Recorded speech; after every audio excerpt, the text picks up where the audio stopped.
I pulled into the abandoned Arizona RV park at sunset, and the wind sounded like someone dragging a chain along the fence.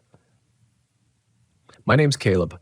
I'm 38, and on this trip, I was traveling alone in a faded blue Volkswagen Westphalia with a dented rear hatch and a brand new carbon monoxide detector clipped near the sliding door like a stubborn little guardian. I'd been on the road for 3 weeks, gathering real stories for the channel. Stories that come from walking into the wrong kind of quiet and seeing what the quiet teaches you. Locals in Sanders, gas station on the edge of town, old Pepsi sign rattling loose, had called the place Saguaro View RV Park, even though the tallest thing standing inside the chain link was a sun-baked cottonwood and a row of busted light poles. The man who told me about it was named Dell, 61, a rancher who still carried a flip phone and a coil of rope in his truck like it was 1997. He squinted into the heat shimmer, looked at my van, and said, "You're not staying after dark, are you?" That's not the kind of question you answer with more words than you need.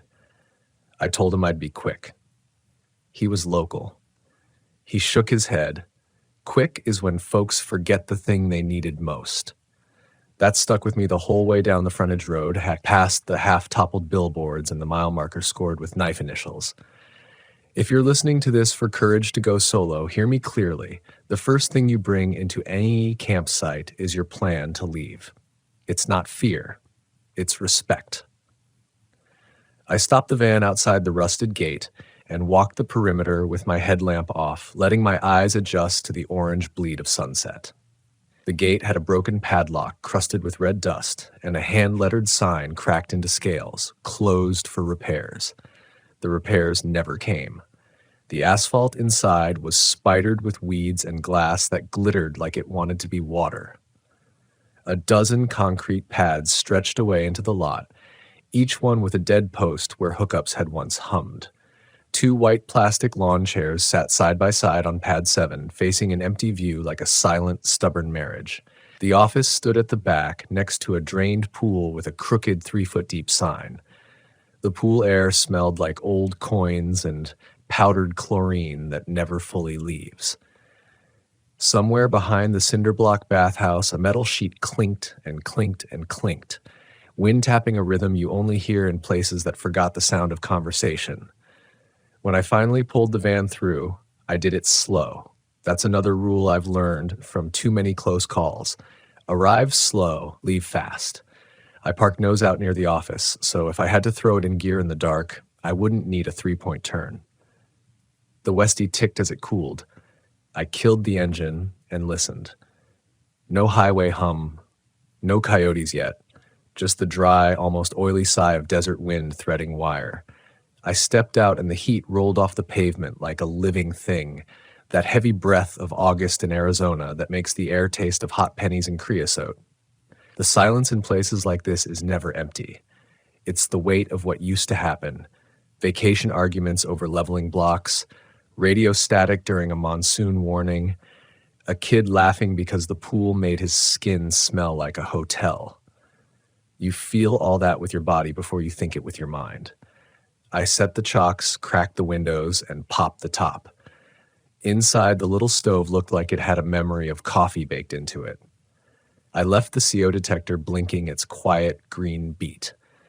I walked to the office with a flashlight and a notebook, telling myself I was cataloging details, but really I was mapping escape routes. The office door had been propped open by a bucket. On the counter, behind dusty plexiglass, were glossy brochures for day trips that didn't run anymore. Petrified forests, Route 66 diners with pies that had names like Widowmaker Chocolate. A calendar hung on the back wall, still turned to April. No year. The desk had an open ledger, the last entry written in a neat, looping hand. Cruise family, Site 12, 2 nights. Beside it, a key on a green plastic tag that said Shower A. My hand hovered over that key longer than it should have. It's strange what you want to touch when you're alone. You want proof that other hands were here. From the office door, you could see the whole park. That's important. Sight lines. You want clean lines at night. No blind corners, no tall brush close to your rig. Pad 12 sat beneath the cottonwood, and some leftover sense in me said, don't go near it. Instead, I walked the main lane, counting pads, calling out each number under my breath. 1, 2, 3. My voice came back small and dutiful, like a kid doing homework. At pad 5, I almost tripped on a coiled extension cord welded to the asphalt by sun. At pad 6, there was a dented mailbox someone had screwed to the post, its door half open, as if expecting a letter. Inside, a folded page from a spiral notebook, brittle with heat. I used a twig to lift it out. If you stop here, it read in a rushed, almost breathless script, keep your shoes inside. That was it. No name, no date, not a threat, a reminder. I tucked it back the way I found it because that felt right. You'll get a lot of advice on the road. Take the advice that has the voice of lived-in caution, not drama. Some people want to scare you. Some people want you to get home. At the bathhouse door, my light caught a spray of something dark along the lower cinder blocks. From a distance, it looked like black paint, but up close, it was desert moss, a fibrous, papery growth that thrives where water once always was. The door itself was metal, with that powdery feeling abandoned buildings get, like your fingers are touching memory. I tried the handle. It stuck, then shrugged open with a sound that tugged the hairs along my forearms. The smell inside hit first, wet concrete that hadn't been wet for years, old bleach, and a sour ghost of use. My footfalls echoed off tile. On the mirror, someone had scrawled with a fingertip, "Don't knock back." I snorted at that. Teenagers, I told myself. Someone trying to make a place into a story. I lifted my phone and took a photo anyway. Not for proof of haunting, just because documentation will save you when memory starts to rewrite itself in the dark. My name may be Caleb, but you should know the person who taught me to go slow was my sister, Mara, 34, the last time we camped together. She'd grown up in this heat and told me once that desert fear is different because it takes its time. It doesn't pounce, she said. It waits until you're empty of water and patience, and then it asks for more. We had a falling out 2 years back over something you would call small if you didn't know us. When I chose this park, some part of me was looking for her in the quiet, not because I thought she'd be here, but because every bad silence makes me think of the good silence when we used to listen to owls after midnight. That baggage matters out here. It makes you rationalize what you hear. It makes you take one more step into a room you might have left alone. I heard it the first time while I was still in the bathhouse. 3 knocks, evenly spaced, knuckle hard, from the far wall where the showers were tiled in white squares, some missing like teeth. I froze, head tilted, light down. Then nothing. Just the wince of the wind pushing sand against the door. The mind offers you a buffet in moments like that. Pipes expanding, sheet metal shifting, a branch, a bird, the wind itself. But wind never sounds like an ask. A knock is an ask. I moved toward the showers, slow, beam low, nostrils stinging with that chemical ghost. An empty stall, curtain in tatters, drain furred with dust. A second stall with the curtain ripped off and a bar of soap cracked in half on the floor as if someone had tried to bite it. The third stall had the door shut. On it, in the same neat looping hand I'd seen in the ledger, a printed sign was taped crooked. Please knock. I stood there, laughing softly because it was ridiculous and because my body wanted me to do anything other than stand still. You're making it a story, I said out loud, my voice a stranger's. I put my knuckles to the door. 1, 2, 3. Something on the other side answered, with the exact rhythm and a softer touch, like it had memorized my tempo on the fly. For half a heartbeat, my skin felt too small to fit me. It was a tiny thing, so little it was almost nothing. And it was everything. I stepped back fast enough to bump my spine against the tile of the opposite stall. I kept my flashlight steady because that, more than anything, tells your animal brain you're in charge. Who's there? I said, because we are all made of script and the fear in us loves its lines. Silence. Then the distant clang of that loose metal sheet outside, as if the park cleared its throat. I wanted to open the door and didn't. That's the conflict you need to respect when you're alone.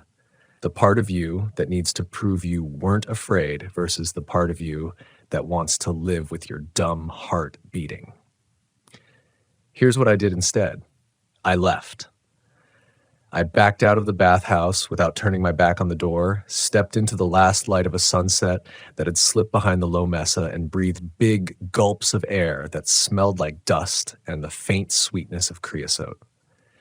Back at the van, I locked the sliding door, clicked the headlamp on red to preserve my night sight, and wrote down the things that had happened exactly as they had happened. Timestamps, details, what I heard, what I felt. That's not superstition. That's how you keep your story straight when adrenaline starts to give you cheats. I ate a cold can of beans and watched the lot darken from gold to iron. In the kind of dark that lives in abandoned places, every reflection has an opinion. The office window reflected the sky like a dry lake. The pool gave back nothing. And over at pad 12, beneath the cottonwood, I noticed the white plastic chairs had shifted. Not much, just a few inches. Enough to break the line they'd been holding, like a pair of people who had decided not to hold hands after all. I told myself wind. I told myself gravity. I told myself, at least say the things a rational person would say before you go believing anything else. But I also moved the Westie 10 feet forward because belief is a luxury and small precautions are not. I checked my doors again. I set the keys in the cup holder where my left hand could find them naked in the dark. I clipped the flashlight to the visor for a fast grab. I set a bottle of water on the dash and another one by the stove, and I put my shoes inside the van because someone took the time to write that note and slide it into a mailbox that didn't need to be there. When you camp alone, you learn to trust the advice that comes with no explanation. You learn to keep your shoes where you can put them on without standing. The wind came up with the stars and the chain link fence sang a thin song. Out beyond the park, the desert cooled and breathed out that smell after a hot day, iron and clay, and a whisper of life holding on. The first coyote yipped far off. I was almost comfortable again, because that's how fear works. It flares, it ebbs, it tells you stories, it apologizes, it tries to tuck you in. I slid into the driver's seat and rolled the window down an inch. You were fine, I told myself, thinking of Mara, thinking of Dell's rope, thinking of the ledger in the bathroom door. You were fine because you were careful. And when the 3 knocks came again, this time from the side of the van itself, low, just behind the sliding door, measured like a question I had already answered, my body did what bodies do when the story stops being practice. It went very still. It listened for what it hoped was reason, and it found only the sound of my own breath, shallow as a lizard hiding under a rock, waiting for heat to pass. "Don't knock back," I whispered, and I didn't. I stayed quiet and kept my hands where I could see them. Fingers splayed on my knees and waited for the night to decide what kind of story it wanted to be. The knocks stopped, but the silence that followed didn't feel like relief. It pressed in around the van like a damp cloth over the mouth. I sat in the driver's seat with my fingers still spread on my knees, forcing myself to breathe slowly through my nose so the sound wouldn't tremble. The desert outside wasn't empty anymore. It was listening. You learn to recognize that shift. It's the difference between solitude and surveillance, and it doesn't come from paranoia alone. Some spaces develop their own attention, as if the ground remembers how to watch the living. I didn't dare reach for the light. I let my eyes work in the dark until the faint outlines of the office, the pool fence, and the cottonwood sharpened against the sky. That's when I saw the chairs again. They weren't just shifted this time. They were gone. Pad 12 lay bare under the tree, only a pale square of dust marking where they had been. I scanned the park. At first, nothing. Then, by the pool. The chairs leaned together near the cracked concrete, angled toward me like 2 quiet figures waiting for their ride. My throat tightened. I wanted to tell myself someone had moved them while I was inside the bathhouse, some drifter, some other trespasser staking a claim. But there was no other van, no other car, no footprints in the dust but my own. The night had moved them. Or worse, it hadn't been night at all that had done it. It had been the silence, the same silence I was now choking on inside this tin box of a van. The desert breeds illusions. You see mirages, hear voices on the wind, mistake heat ripples for movement. But illusions don't leave physical markers. Illusions don't pick up plastic chairs and carry them across a lot. I shifted in my seat, the vinyl creaking far too loudly. The moment the sound broke, the park seemed to answer. A faint shuffle like shoes dragging over asphalt. Not running, not hurrying. Just steady, patient movement, circling the van. I couldn't see the source, but I could hear it. The deliberate slide of rubber soles, stopping every few steps as if whoever or whatever it was needed to orient itself. My hand hovered near the ignition. One twist, one gear shift, and I could be gone. But if I bolted now, I might catch sight of something I wasn't ready to live with later. That's the other cost of fear. You don't just risk your body, you risk your memory. Sometimes the worst thing you take home isn't scars, it's certainty. I whispered Mara's name, not because she was there, but because saying her name reminded me that I was still connected to something outside this loop of silence and sound. My breath fogged the windshield, faint in the cool night. That's when I noticed the fog had words. Just a suggestion. Faint lines traced as though someone outside had pressed a finger against the glass and written backward for me to read. One more knock. My heart staggered. I wiped the windshield with my sleeve, hard as if I could erase what had already imprinted in the glass. But when I leaned back, the letters still lingered, pale streaks glowing in the faint starlight. My body wanted to shriek, to flood the van with sound, to drown out the silence pressing in. Instead, I gritted my teeth, dug my nails into my palms, and whispered, "Not tonight." The shuffling stopped. The chairs at the pool lay tipped back now, like heads thrown in laughter, shadows stretching toward me. The cottonwood branches rattled without wind, and from the bathhouse, faint, almost drowned by the weight of the night, 3 slow knocks answered the ones I hadn't given. I sat motionless, gripping the steering wheel though I hadn't turned the key. Every instinct screamed to flee, but I knew. Escape without understanding is just postponement. Whatever had written on my windshield, whatever shifted chairs, whatever mirrored my knocks, it would not stay in this park if I left unfinished. It would follow. And maybe that was the truest horror of all, not being trapped, but being chosen. So I waited, heart hammering, breath shallow, watching the dark watch me back, knowing that night in the Arizona desert still had hours left to test how much of me it could take. The air thickened as if the whole desert was holding its lungs still, waiting to see what I would do. My palms left damp prints on the steering wheel. I hadn't moved for what felt like minutes, but my body was humming with adrenaline, the kind that leaves your ears full of static and your jaw locked. Then the quiet broke, not with sound, but with smell. It seeped into the van like a memory I didn't want to claim. The sour, metallic tang of blood diluted in standing water. It was faint at first, almost ignorable, the kind of scent your mind files under dust, rust, old pipes. But it grew heavier with each breath, thick enough that it coated the back of my throat and made me swallow against the urge to gag. I glanced at the CO detector, half convinced the desert was trying to poison me through imagination alone. Its green light blinked steady, indifferent. The shuffling resumed outside. This time it came closer, the steps tracing the van's contour until they paused at the sliding door. The thin panel between me and whatever lingered there suddenly felt like paper. My breath caught when the faintest scrape brushed across the van's side, low, deliberate, as if fingers or claws were tracing my outline in the dark.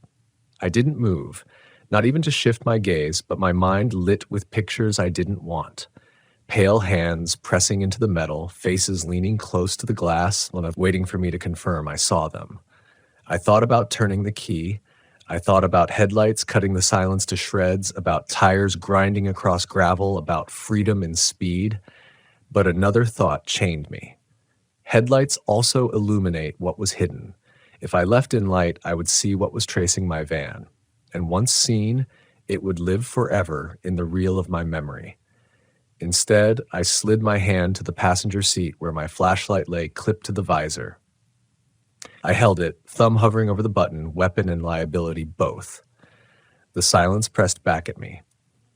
Then, from the cottonwood came a whisper of leaves. Only the leaves didn't sound like leaves. They sounded like a mouth shaping words. Inside. The syllables were stretched, airy, wrong, as though wind itself was forcing language it didn't know how to speak. My skin crawled, every hair rigid. No, I mouthed without voice, without air. I gripped the flashlight harder. Something thudded against the van's roof, soft but heavy, like a sack of wet sand dropped from low height. The whole frame jolted. Dust sifted down from the pop-top canvas. My breath snapped out in a gasp, another thud, closer to the windshield. Then silence again, the kind that waits for your answer. I couldn't hold still anymore. My hand flicked the flashlight on, beam blazing white across the windshield and slicing the night open. The pool fence glared back. The office window caught the beam, reflecting my own wide-eyed face. The cottonwood stood with branches spread, unmoving. Empty asphalt stretched around me like a stage no actor wanted. Nothing. My chest heaved, each breath jagged. The smell of blood water clung heavy, but the world outside was barren of shape. My body shook with the need to do something, anything, and in that trembling state, I almost missed it. On the glass, where the message had faded, new letters were forming. Not scrawled this time, but traced with moisture from inside the van, from my own breath, rising in fear. They curved slow, deliberate, invisible hand guiding condensation. Let it in. I jerked back so hard my shoulder cracked against the seat frame. The words glistened faint on the windshield, undeniable. My flashlight shook in my grip, beam wobbling across the van's interior. The blood water smell deepened, almost choking. My eyes burned. Then the 3 knocks returned. Not outside, not on the door. From inside the van, behind me.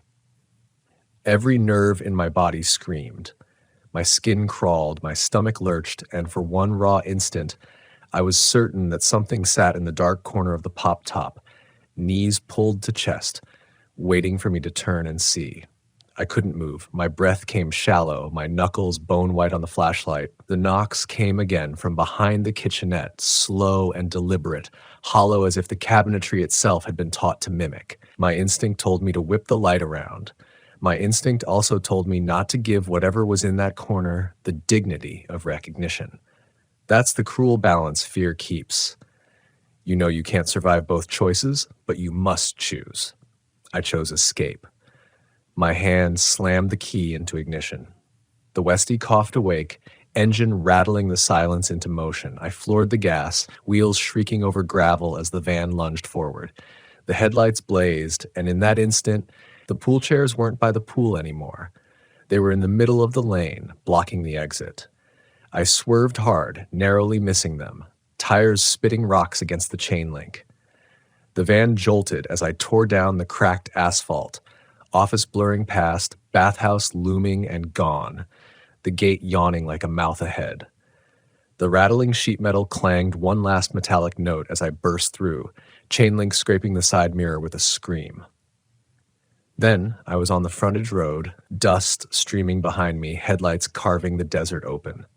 I didn't look back, not once, because the worst truths live in the glance you wish you hadn't taken.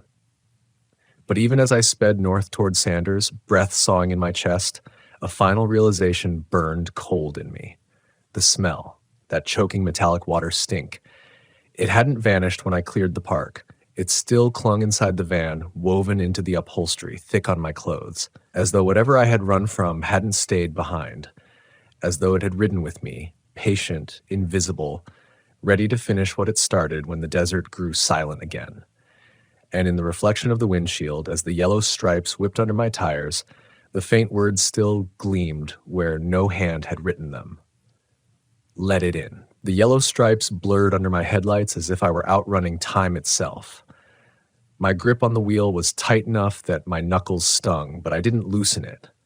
My body wanted motion more than reason. I didn't even notice until the second mile marker passed that the smell was still there. thick, metallic, saturating my lungs like wet iron nails in a bucket.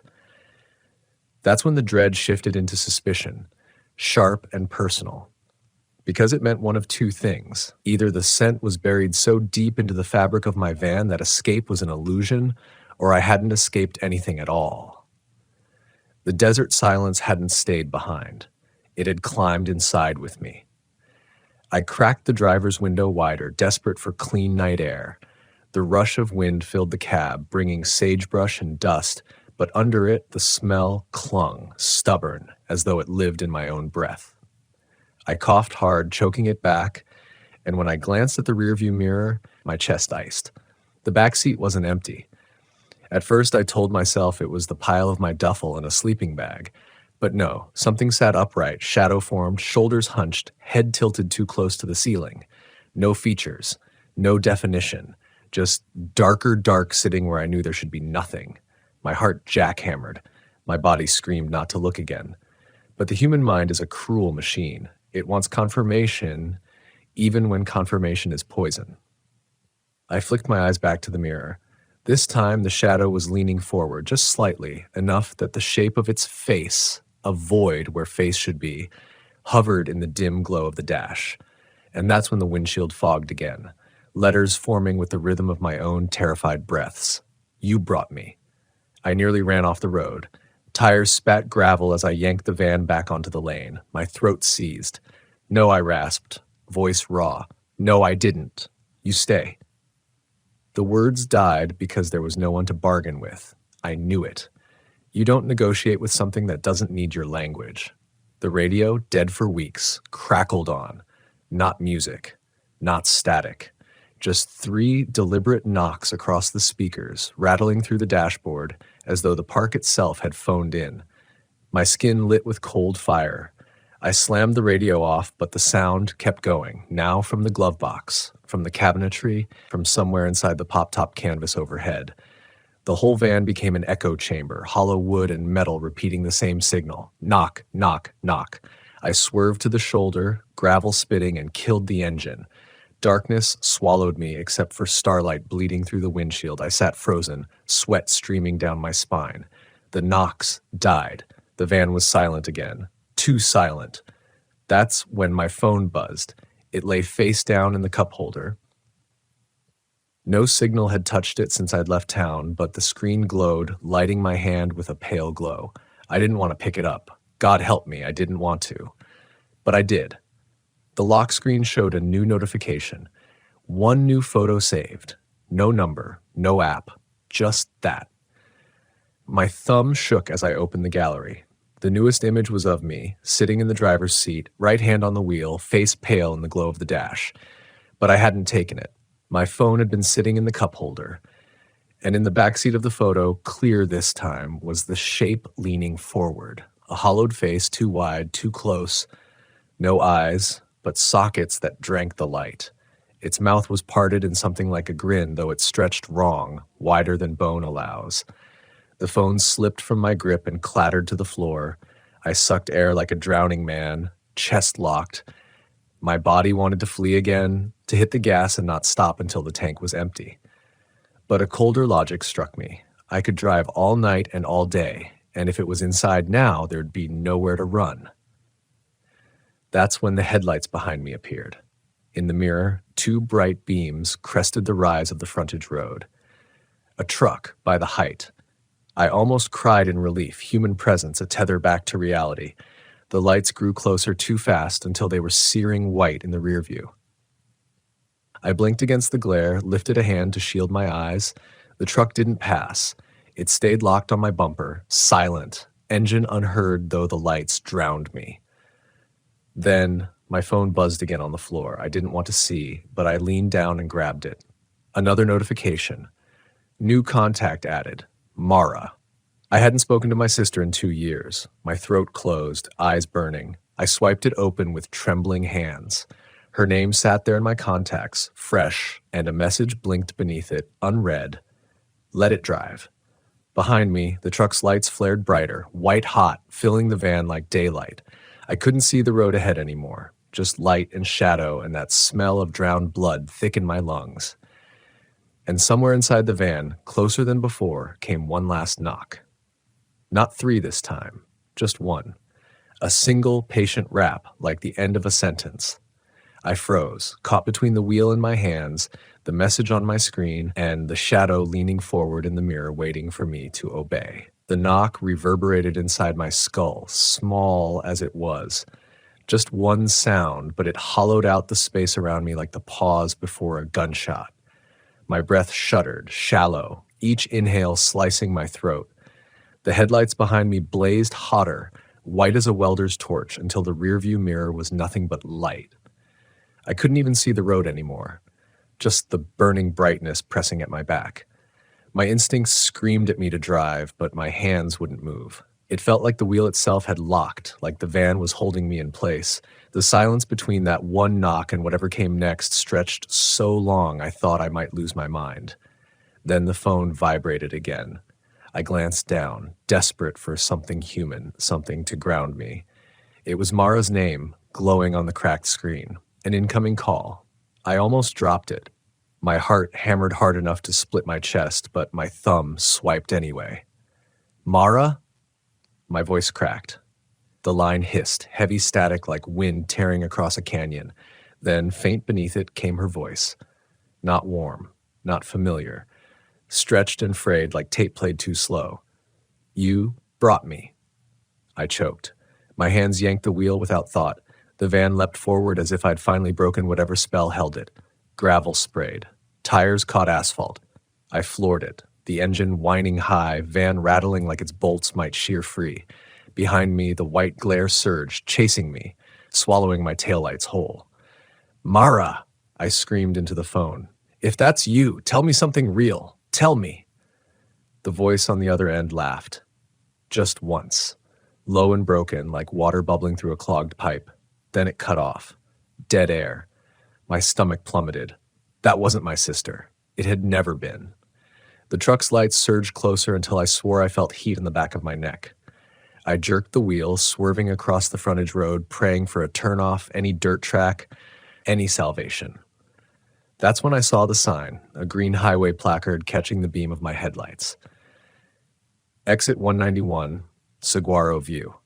The name punched me in the gut. I had already left that park. I had torn through its gates. Yet here it was again, the same cursed name rising from the desert like it had been waiting for me to circle back.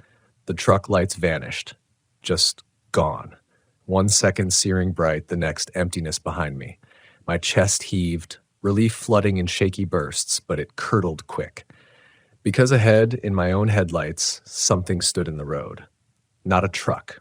Not an animal. 2 white plastic lawn chairs, side by side, facing me. I screamed through clenched teeth, swerving hard, the van jolting onto the shoulder. The chairs toppled in my periphery, scraping asphalt as though unseen hands dragged them. I fought the wheel back straight, but my vision swam. Every nerve was sparking. My breath came short and hot, and then I saw it. The van's reflection in the windshield didn't match me. In the glass, I was still gripping the wheel, but the shadow in the back seat wasn't in the mirror anymore. It was sitting in the driver's seat beside me, its faceless head turned toward my reflection instead of the road. Its mouth stretched wider than before, impossibly wide, a rip of blackness splitting its head open, and the letters on the windshield flared bright from condensation, screaming across the glass. Now. The van bucked hard, engine coughing, dashboard lights strobing. My body acted without thought. I stomped the brakes, threw it into neutral, and ripped the key free. The van lurched, dead, silence slamming down so hard my ears rang. Everything stopped. The chairs were gone. The headlights behind me hadn't returned. The road ahead lay empty under a sky salt white with stars. For the first time since I'd left the park, the world looked normal. But the smell was still there, stronger than ever. Thick, metallic, inescapable. And I realized with a sick drop in my gut, it wasn't coming from outside. It was coming from me, from my skin, from my lungs. Every breath I exhaled was laced with it, heavy and red. The shadow hadn't followed me. I hadn't brought it. I had let it in. I sat trembling in the driver's seat, keys biting into my palm, sweat freezing on my neck. The desert night around me was still and vast, coyotes yipping far off as if mocking my silence. And for the first time, I understood Dell's words at the gas station. Quick is when folks forget the thing they needed most. What I needed most wasn't fuel or food or water. It was distance. Not from the park, not from the shadow, from myself. And that's the kind of distance you can't drive. The night pressed in like a heavy, heavy blanket, and I sat gripping the dead key in my palm, staring at my own breath, frosting the windshield. Every exhale curled into letters I didn't want to read. The words blurred and reformed, whispering different commands in every streak of moisture. Stay, then open, then back to let it in, as though my lungs had been hijacked. I tried to wipe them away with my sleeve, but the glass stayed slick, the words blooming faster than I could erase them. That's when I realized this wasn't about the park anymore.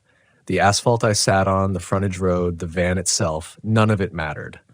Whatever had followed me didn't live in the bathhouse or in the cottonwood tree. It lived in the moment I had chosen to answer. The 3 knocks. The one time I gave it rhythm back. That was all it had needed. I gritted my teeth until my jaw ached. Not again, I whispered. My voice was shredded but real. You're not getting another sound from me. The silence pushed against my defiance, testing it. The van creaked as if settling under a sudden weight. My ears popped, pressure building as though I'd driven into a tunnel without moving an inch. And then, faint but distinct, from the passenger seat came the sound of breath. Not mine. Slow, ragged, pulling in air and releasing it, a steady imitation of life. I turned my head, slow as if my bones resisted. Nothing sat there. The seat was empty. But the breath didn't stop. It grew louder, sinking to mine, mocking the rise and fall of my chest until I couldn't tell which rhythm was my own. I slammed the key back into the ignition and twisted. The van roared to life, shaking me free of the pressure for just a heartbeat. Headlights cut the dark, stretching far down the frontage road. My arms trembled as I shoved the shifter forward, tires squealing, the van lunging into speed. The miles passed in a blur. My eyes stung from not blinking. My whole body ached with the tension of holding myself together. Finally, after what felt like forever, a glow bled across the horizon, the faint, artificial halo of Sanders. Civilization. Gas stations. Lights that belong to people and not to shadows. I nearly wept when I rolled into the edge of town, the tires crunching over gravel as I pulled into the first lit lot I saw, a 24-hour truck stop with faded red letters and buzzing sodium lamps. The normalcy of it hit me like oxygen. Diesel engines idled, headlights swept in and out, and the air smelled of grease and rubber. I parked beneath the brightest floodlight, cut the engine, and sat there shaking, my pulse refusing to slow. I turned slowly, bracing myself to face the back seat. Empty. My duffel sat slouched against the wall, my sleeping bag bunched the way I'd left it. No shadow, no face, just things. For the first time since leaving the park, I let out a full breath. Relief sagged my shoulders, trembling through every muscle. But then my eyes dropped to the passenger seat, and my chest seized. My phone sat there. I hadn't put it there. The screen lit on its own, soft glow in the dim cab. A single notification filled it. Not a call, not a message. Just one line, in that same breath-smeared script I'd seen on the windshield. Next time, don't forget your sister. My stomach turned to ice. My throat closed. Mara. The argument. The silence between us. I felt tears sting because suddenly, horribly, I understood. The shadow hadn't just come for me. It had come through the weakest crack in my armor, through the guilt I carried, through the voice I had buried under pride. That was the door I had left open, not the bathhouse, not the van.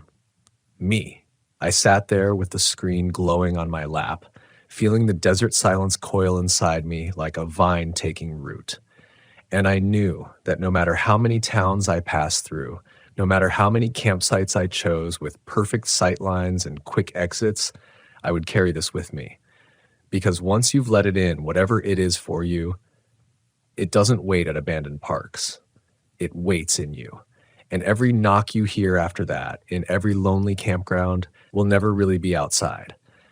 It will be a question from within, asking how many more times you're willing to answer. That night, I didn't sleep. I sat in the glow of the truck stop lights until morning bled the sky pale and thin, listening to the engines, clutching the wheel as if it alone tethered me to the world. And I told myself over and over, in a voice I prayed would hold, next time I walk away before I knock. I used to think glamping was harmless, just camping with a little more comfort, a softer mattress, string lights to make the night feel less oppressive, maybe even a bottle of wine chilled in a portable fridge. It was marketed as luxury in the wilderness, a way for people to enjoy the beauty of nature without surrendering to its harsher realities. I thought it was clever, even safe. But the truth about glamping is that safety is an illusion. I learned that firsthand. And the lesson came at a cost I still can't shake from my memory. It started with a trip that seemed innocent enough. A group of us, 5 friends, most in our early 30s, decided we'd rent out a new glamping RV site tucked into a wooded canyon outside Sedona, Arizona. The photos online looked perfect. Glowing canvas tents set beside polished airstreams, wooden decks lit with lanterns, outdoor showers under the stars. The tagline on the website read, "Where nature meets elegance." It looked safe, curated, and inviting. None of us considered the possibility that by choosing a place like that, we might be trading the danger of roughing it for something far stranger. We drove out in 2 vehicles, my old Volkswagen Westfalia van and Ethan's newer RV. Ethan was the one who found the place, bragging about the Instagram aesthetic and how his girlfriend, Marissa, would love the photos. I wasn't against it. Honestly, I was exhausted. I'd spent months working long nights at a job I hated, and when Ethan told me we wouldn't have to worry about hookups or carrying extra gear because everything was provided, I gave in. Sometimes you don't want the struggle, you want the illusion of peace. But illusions always hide something. The first red flag was the road in. The GPS took us off the main highway and down a dirt track that grew narrower with each passing mile. At first, I thought nothing of it. I'd camped in plenty of places where the roads got rough, but this felt different. It wasn't just bumpy, it was winding, tight, carved between walls of red stone that seemed to swallow the sky. The air grew still, heavy, as if even the desert had forgotten to breathe. My van rattled against the sharp turns, headlights catching flashes of pale bark from twisted junipers and shadows that seemed too tall to belong to trees. "Almost there," Ethan called over the walkie-talkie we were using to keep in touch. His voice was cheerful, but faintly distorted, static crawling around the edges. When we finally arrived, the camp was exactly as the website promised. Perfect. Too perfect. The airstreams gleamed in the last light of dusk, polished like chrome sculptures. The decks were swept clean, lanterns already lit, though no one seemed to be tending them. Tents sat neatly lined, all zipped, all waiting. The main lodge, a log cabin with a wide porch, glowed warm and inviting, but there was no one around. We parked and waited. 5 minutes passed. 10. No host, no other guests. Only the lanterns flickering, their flames unmoving despite the faint desert wind. "Maybe they're inside," Marissa said, already tugging her jacket tighter. She was always colder than the rest of us. Ethan went up to the porch and tried the door. It opened easily, too easily, swinging inward with a faint groan. "Hello?" he called. No answer. We followed him in, footsteps thudding softly on polished wood. The lodge was spotless. Tables set with plates, glasses stacked, candles unlit. A reception desk stood against the far wall, but no papers, no keys, no signs of staff. That should have been the second red flag. But when you're tired and the place looks safe, your mind does its best to explain it away. Maybe the staff had stepped out. Maybe the other guests hadn't arrived yet. We convinced ourselves of that, and we stayed. Each of us picked a unit. Ethan and Marissa took an Airstream. Our friends Daniel and Mia chose one of the canvas tents. I stayed in my van. I always do. Even when amenities are offered, I like the familiar creak of my own home on wheels. It makes me feel grounded. That night, the quiet pressed down on us. We cooked at the fire pit, using the cast iron pans someone had set neatly beside it, as though waiting for our arrival. We laughed, drank wine, watched the canyon walls fade into shadows. For a while, it was perfect, like a photograph you'd frame and put on a shelf, until the laughter began to echo. At first, I thought it was just the canyon carrying our voices back, but the echoes were wrong. They didn't trail our words, they answered them. Daniel told a joke, we laughed, and then a half-second later the canyon laughed back, high-pitched, jagged, too many voices woven together. Mia was the first to notice. She stopped mid-laugh, head tilted. "Do you hear that?" We all grew quiet. The fire crackled. The desert wind stirred the lantern flames. And then it came again. The laughter, not ours, stretched thin and shrill, climbing up the canyon walls until it frayed into silence. "Coyotes," Ethan said too quickly. His voice carried that nervous edge of a man convincing himself.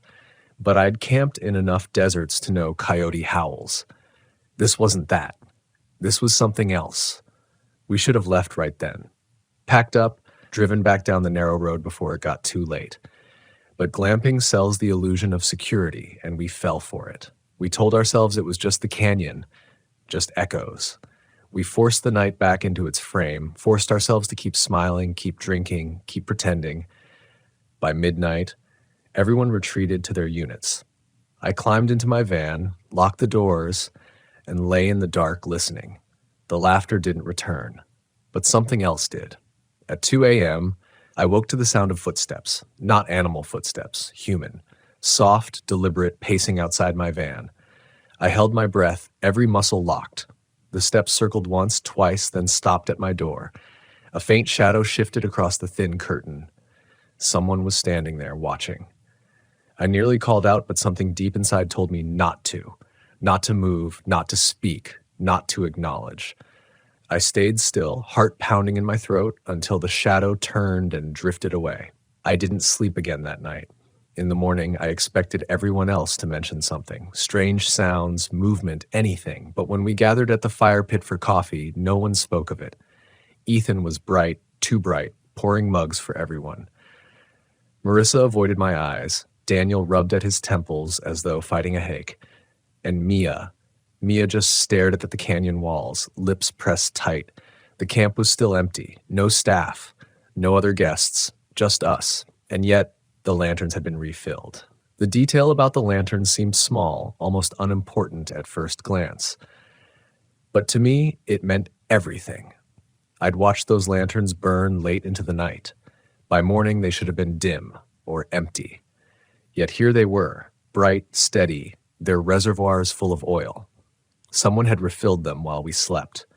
I mentioned it out loud, trying to sound casual, but the silence that followed told me the others had noticed too. No one wanted to admit it. That's the strange thing about fear. In groups, it becomes contagious. One person speaks it, and suddenly it spreads. So instead of acknowledging it, we went on with breakfast, forcing conversation, chewing dry granola bars that tasted like cardboard in the thick air. Afterward, we tried to explore. Ethan suggested we check out the trails listed on the website. There was supposed to be a short hike to a lookout point, only a mile or so away. We figured exercise and daylight might shake off the heaviness of the night. The trailhead began just past the main lodge. A wooden sign stood planted in the sand, the letters carved neatly. Scenic Overlook, 1.2 miles. The trail itself was too perfect, gravel spread evenly, edges lined with small stones, as if someone had built it for photographs, not for walking. As we climbed, the canyon pressed closer around us, red rock glowing under the sun, shadows cutting sharp angles across the path. It should have felt beautiful. Instead, it felt staged, like a set built for someone else's story. Halfway up, Daniel stopped. He crouched beside the path, brushing sand from something buried. At first, I thought it was a rock, but then I saw the edge of fabric. He tugged, and a shoe came free. A hiking boot. Old, cracked leather, the laces stiff with dust. Too small for Daniel, too small for any of us. "Probably left behind," Ethan muttered, his voice already fraying. But if it had been left behind, why was it buried? We didn't speak of it again. We just kept walking, pretending the sun was enough to burn away our unease. But the canyon walls leaned higher, and the silence grew heavier. No birds, no insects, not even the faint hum of wind, just the crunch of our boots and the sound of our own breathing. At the overlook, the view stretched wide, red cliffs falling away into a labyrinth of stone, the desert rolling toward the horizon. For a moment, I almost believed the silence was worth it, until Mia pointed. "Do you see that?" Far below, on the canyon floor, something moved. A figure, pale against the red stone, walking slowly in the open. From this distance, we couldn't make out details, but its movements were wrong. Too stiff, too deliberate, like a puppet dragged on invisible strings. We watched in silence as it stopped, turned, and faced up toward us. Even at that distance, I felt its gaze lock. My stomach dropped. "Let's go back," Marissa whispered. No one argued. The descent felt longer than the climb. Shadows deepened, though the sun was still high. When we reached camp, I checked the lodge again, desperate for any sign of staff, of another living person. Nothing. The dishes on the tables hadn't gathered dust. The glasses were spotless. It was as if someone had set the scene for us, then vanished. That night, we decided to stay together. Safety in numbers. Daniel and Mia carried their gear into Ethan's Airstream, and I parked my van close, its side door facing theirs. We cooked by the fire again, though no one was hungry. The laughter didn't echo this time, but the silence had weight, pressing thick as wool. By midnight, we gave up trying to act normal. One by one, we retreated inside. I lay on the bench seat of my van, staring at the ceiling, listening. At first, nothing, just the faint creak of metal cooling in the night air. Then the footsteps returned, slow, circling.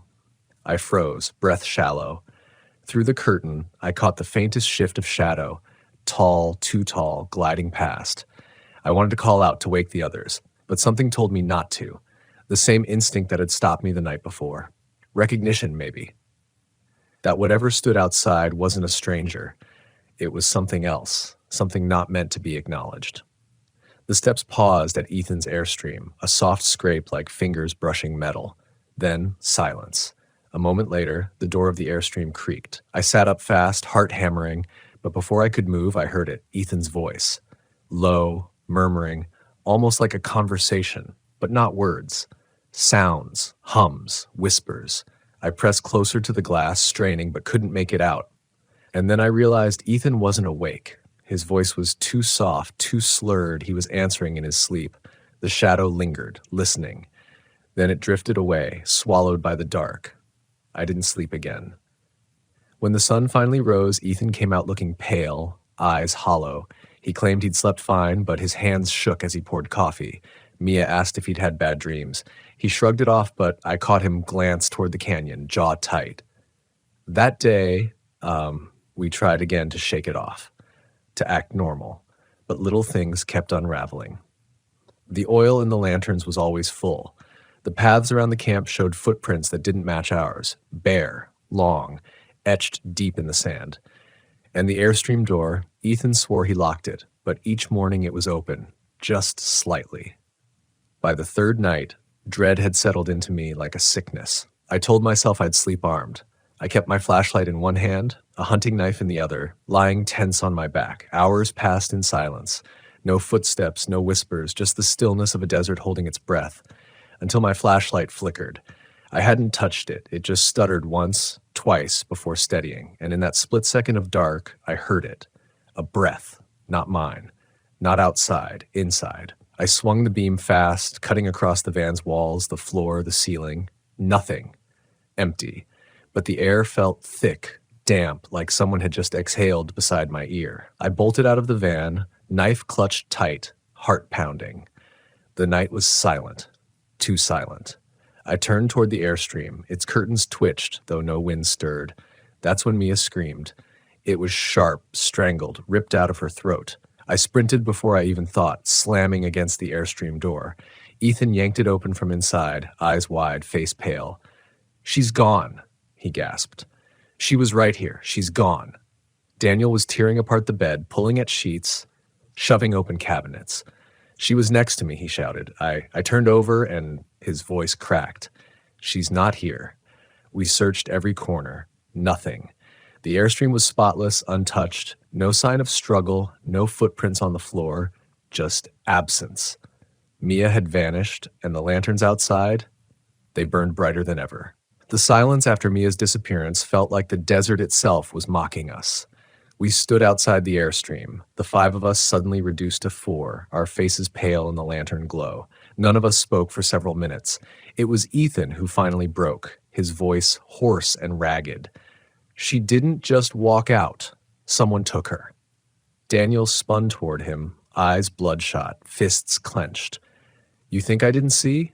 I was right there. She was in bed beside me, and then she wasn't. No door, no footsteps. She was just gone. The words hung in the night, heavier than anything else we'd carried. We grabbed flashlights and split into pairs, combing the camp. I checked the lodge, the fire pit, the edges of the trailhead. Daniel's shouts echoed through the canyon as he screamed her name over and over, his voice cracking until it barely sounded human. But the canyon didn't answer this time. No echoes, no laughter, just silence. By dawn, we had nothing.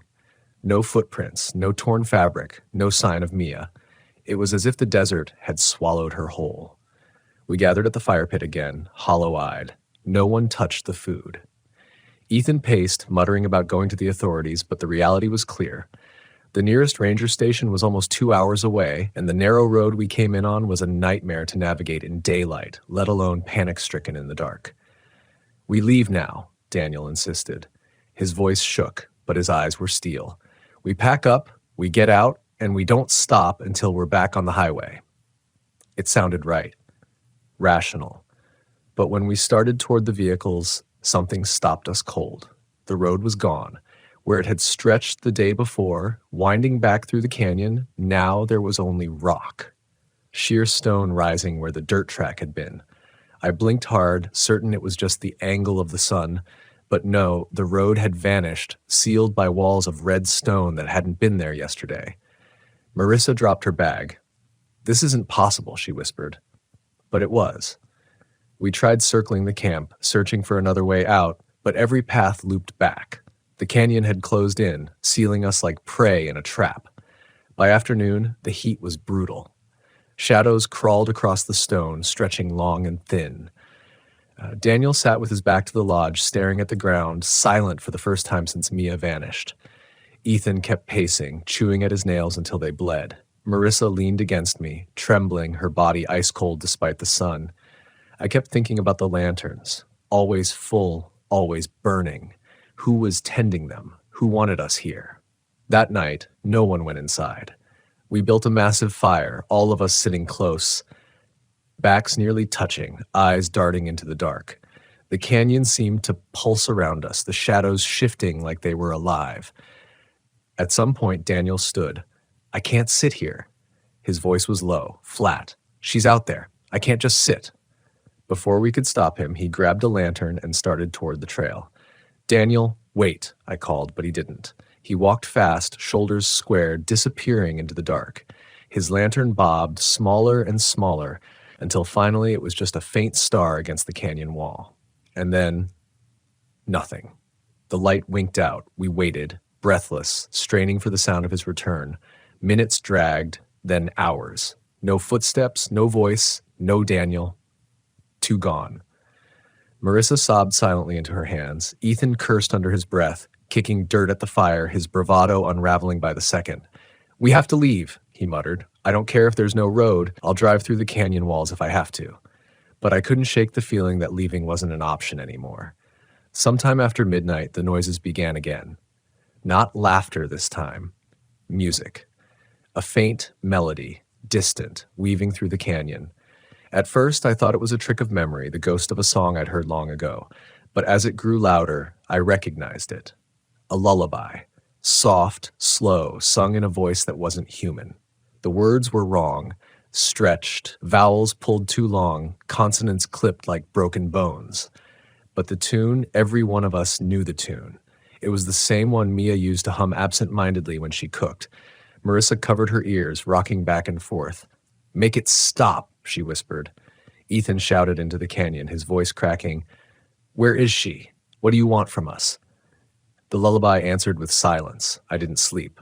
I didn't even close my eyes. I sat with the fire, gripping the knife until dawn bled pale across the stone. When the light came, I turned toward the airstreams and froze. Ethan and Marissa's unit was gone. Not just emptied, gone. The deck, the polished shell, the lantern beside it, all vanished. Only bare sand remained, smooth and untouched, as though it had never existed. I spun, dizzy, heart slamming.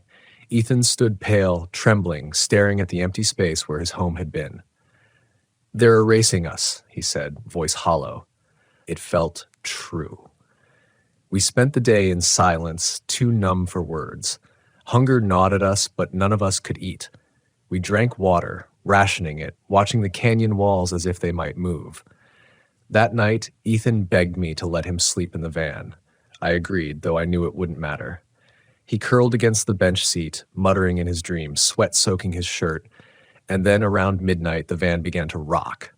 At first I thought it was wind, but the air outside was still. Then came the sound, a low, dragging scrape against the metal, circling us. Ethan shot upright, gasping, his eyes wide. The rocking grew violent, as if unseen hands pushed and pulled from all sides. I grabbed the knife, bracing against the floor, shouting into the dark, "Leave us alone!" The van stopped.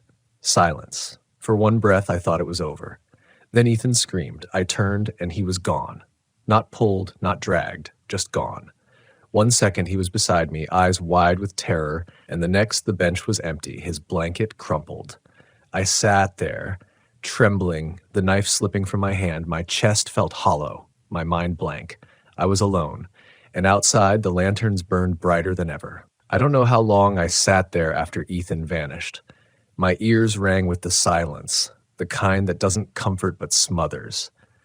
The knife lay at my feet, useless, because what good is steel against something that doesn't touch you, doesn't move you, just erases you? The fire outside had burned low, its embers glowing faint and red like eyes watching. I finally stumbled out of the van, blinking against the shadows. The camp was a graveyard now, 2 airstreams gone, 2 tents vanished, their wooden decks stripped away as though peeled clean. All that remained was the empty lodge, my van, and the lanterns. Always the lanterns. They lined the edges of the camp now, not just by the decks. 12 of them, perfectly spaced, forming a circle. I hadn't seen anyone place them, hadn't heard movement, but there they were, burning steady, oil full, flame steady. It felt like a ritual, a boundary drawn, and I was inside it. I tried to break the circle. I grabbed the nearest lantern, intending to hurl it against the canyon wall, shatter the glass, smother the fire. But the moment my hand touched the metal, the flame surged. Heat bit into my skin, searing, though I hadn't even lifted it. I yanked back, the pain sharp and real. My palm blistered instantly back, a white bubble swelling. I left it where it stood. By then the sun was gone, and with it my last thread of sanity. Alone, cut off, sealed in by rock and fire, I began to realize what glamping really was. Not safety, not comfort, but entrapment. A staged set, bait for the ones who wanted convenience over caution. I retreated into the lodge, desperate for shelter. The air inside was stale, unmoving. The tables still stood set, glasses polished, candles unlit. But now there were new additions, 5 plates instead of 6, neatly arranged, silverware polished. The 6th space, the one that should have been mine, was bare. My stomach lurched. I backed away, but then something moved in the corner of the room. A shape, tall, half shadow, half form, pressed against the wall like it had been painted there. My breath caught. It didn't move like a person. It shimmered, its edges blurring as though refusing to hold shape. I blinked, and it was gone. I don't remember leaving the lodge. I just remember stumbling back to the fire pit, clutching my blistered hand, heart hammering like it wanted to crack my ribs open. I collapsed onto the sand and forced myself to keep the fire alive, feeding it broken branches and whatever wood I could drag from the edge of camp. At some point, I slept. Not willingly, but because my body gave out. When I woke, the world was wrong. The sun hadn't risen. The fire was still burning, though I had no memory of stoking it. And the canyon walls, they had moved closer. What had once been hundreds of feet of space between them now seemed like only yards. The walls leaned inward, as though the canyon were inhaling, ribs collapsing. Panic clawed at my chest. I rushed to my van, fumbling with the keys, trying to start it. The engine coughed, sputtered, roared to life, and then died. I tried again, harder, my blistered palm raw against the ignition. Nothing. Only silence. That's when I heard the voice, faint at first, drifting from the canyon floor, rising with the still air. Not laughter, not music. A single voice, clear, speaking my name, not a whisper, not a shout, just calm, steady, certain. I froze, every nerve locking. The voice came again, closer this time, curling around me like smoke. It wasn't Ethan or Daniel or Mia. It wasn't anyone I knew. It was me. My own voice calling my name. I clamped my hands over my ears, but it didn't stop.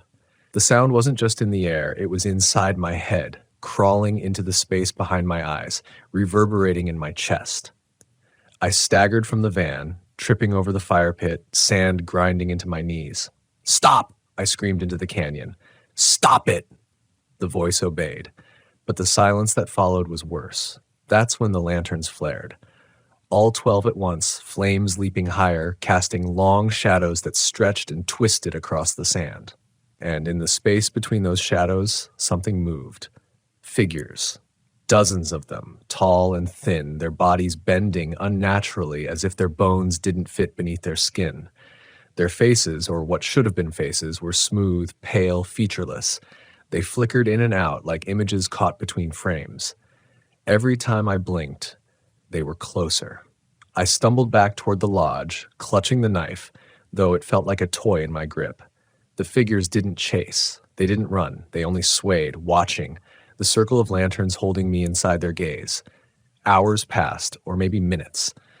Time had lost its shape. My throat was dry, my body trembling. I thought of Mia, of Daniel, of Ethan and Marissa, of how quickly the desert had devoured them, and I realized then that this wasn't random. It wasn't chaos, it was designed. Glamping, luxury camping, come here, where everything is prepared for you. No struggle, no risk. Perfect.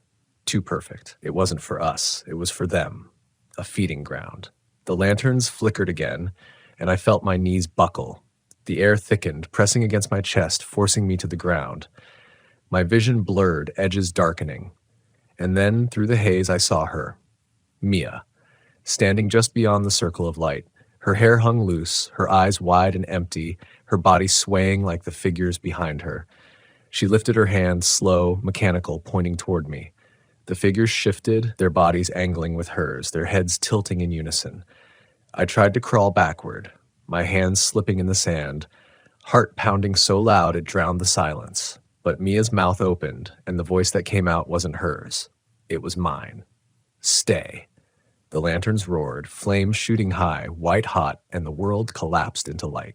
When the white-hot blaze finally receded, I was on my back in the sand, coughing, gasping for air that felt like smoke in my lungs.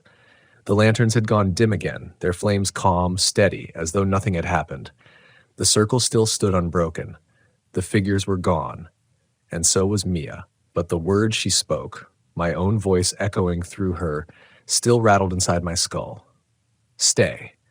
It hadn't sounded like a request, it had sounded like a command. I staggered to my feet, my body shaking, vision blurring at the edges. My van loomed ahead, useless now, but still the only space that felt remotely like mine. I slammed the door, locked it, curled up on the bench seat, knife gripped tight to my chest. I tried to remind myself of reality, to ground myself. I am in Sedona. This is an RV glamping site. My name is, but even then, doubt bled into me. Was I still myself? Was I still anywhere real? Sleep came in jagged bursts, nightmares folding into waking dreams. I saw Daniel's lantern winking out in the canyon, Ethan's scream dissolving into silence, Marissa's pale face vanishing with her home. I saw Mia's eyes, empty, unblinking, yet locked on me like a mirror I couldn't turn from. When dawn broke, I dared to hope for salvation. Maybe the road would return. Maybe this nightmare would fold back into stone and sand, leaving me shaken but alive. But the canyon walls had drawn closer still. I measured the distance with my own steps. Yesterday, it would have taken 20 paces to cross from one wall to the other. Now it was less than 5. The camp was shrinking, folding inward like a tightening noose. I screamed then. raw, ragged, tearing my throat until it hurt. I screamed for help, for anyone, for anything human. The canyon answered only with silence. By midday, my water was nearly gone. My food, a handful of granola bars, sat untouched. Hunger gnawed at me, but fear strangled my appetite. Every shadow felt alive. Every shift of wind made me flinch. That night, I couldn't bring myself to light the fire. The lanterns were enough, glowing steady, forming their eternal circle. I sat in the center of them, knees to my chest, rocking like a child. The silence grew heavy until it crushed me, pressing down, demanding sound, and then I heard it. Footsteps. Not circling this time. Approaching. I lifted my head, pulse hammering. From the narrow path where the road once been, a figure emerged. At first, I thought it was Ethan, staggering back, but as it drew closer, I saw the truth. It was me. The figure was identical, my height, my build, even my torn jacket and blistered hand. Its face was mine, but not alive. The eyes were glassy, the mouth slack, the body moving with that same puppet stiffness I had seen from the canyon overlook. I stumbled back, tripping over the sand, knife raised with shaking hands. "Stay back," I shouted. The figure didn't answer. It only stopped at the edge of the lanterns, head tilting, watching, and then in a voice that was mine but hollow, it whispered, "Stay." The knife clattered from my hand. I dropped to my knees, clutching my head, sobs ripping through me. The figures weren't strangers. They weren't something else. They were us, or what was left of us. Every guest who'd ever stayed here, every friend who'd vanished, every traveler lured by the illusion of safety, their bodies hollowed out, their voices stolen, their shapes left to wander the canyon. Glamping wasn't luxury. It was bait. I don't know how long I knelt there, weeping. Hours, maybe. When I finally lifted my head, the figure was gone, but the circle remained. The next day bled into madness. I paced the shrinking space, muttering to myself, scratching tallies into the sand that the wind erased as fast as I made them. I thought of leaving the lantern circle, stepping into the canyon to end it.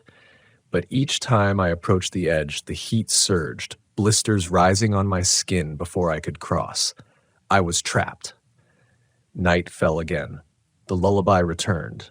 Not Mia's voice this time, but mine, stretched and warped. It drifted through the canyon, low and steady, threading into my chest until I felt my own lips moving, humming the tune against my will. I clamped my hands over my mouth, tears burning my eyes. But the sound still came, echoing from the stone, from the sand, from inside my skull. That's when the figures came again.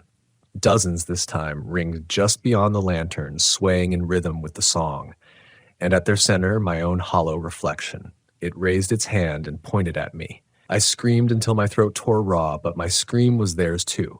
A chorus of my own voice echoed from every direction, overlapping, stretching, splitting.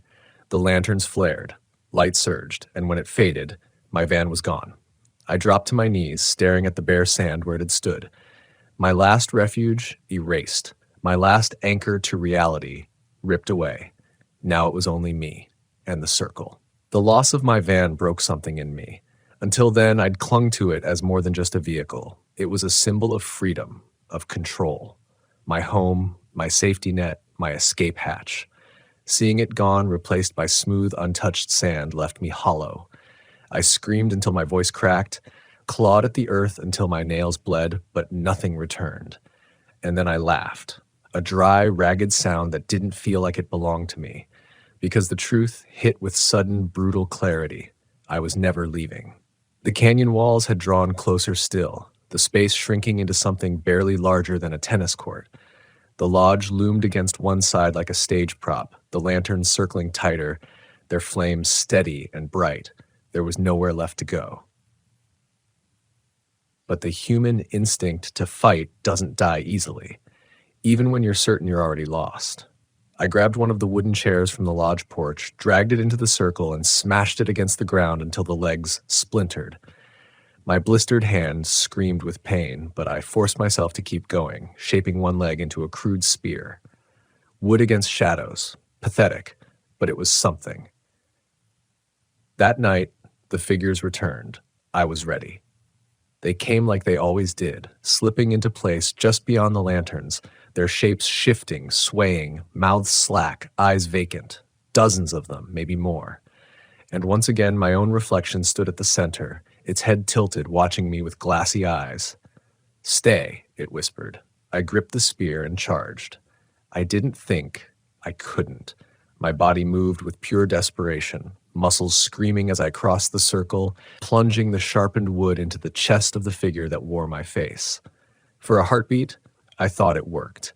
The figure staggered, body jerking, head snapping back. A sound ripped through the canyon, not a scream, not human, but something deeper, like stone grinding against stone. The shadows flickered, the lanterns stuttered. And then the figure smiled, my own lips curling upward in mockery. The wood crumbled in my hands, rotting to dust in seconds. The figure stepped closer, unbroken, its glassy eyes reflecting the lantern light. "Stay," it repeated. I stumbled backward, coughing on the dust, choking on my own panic.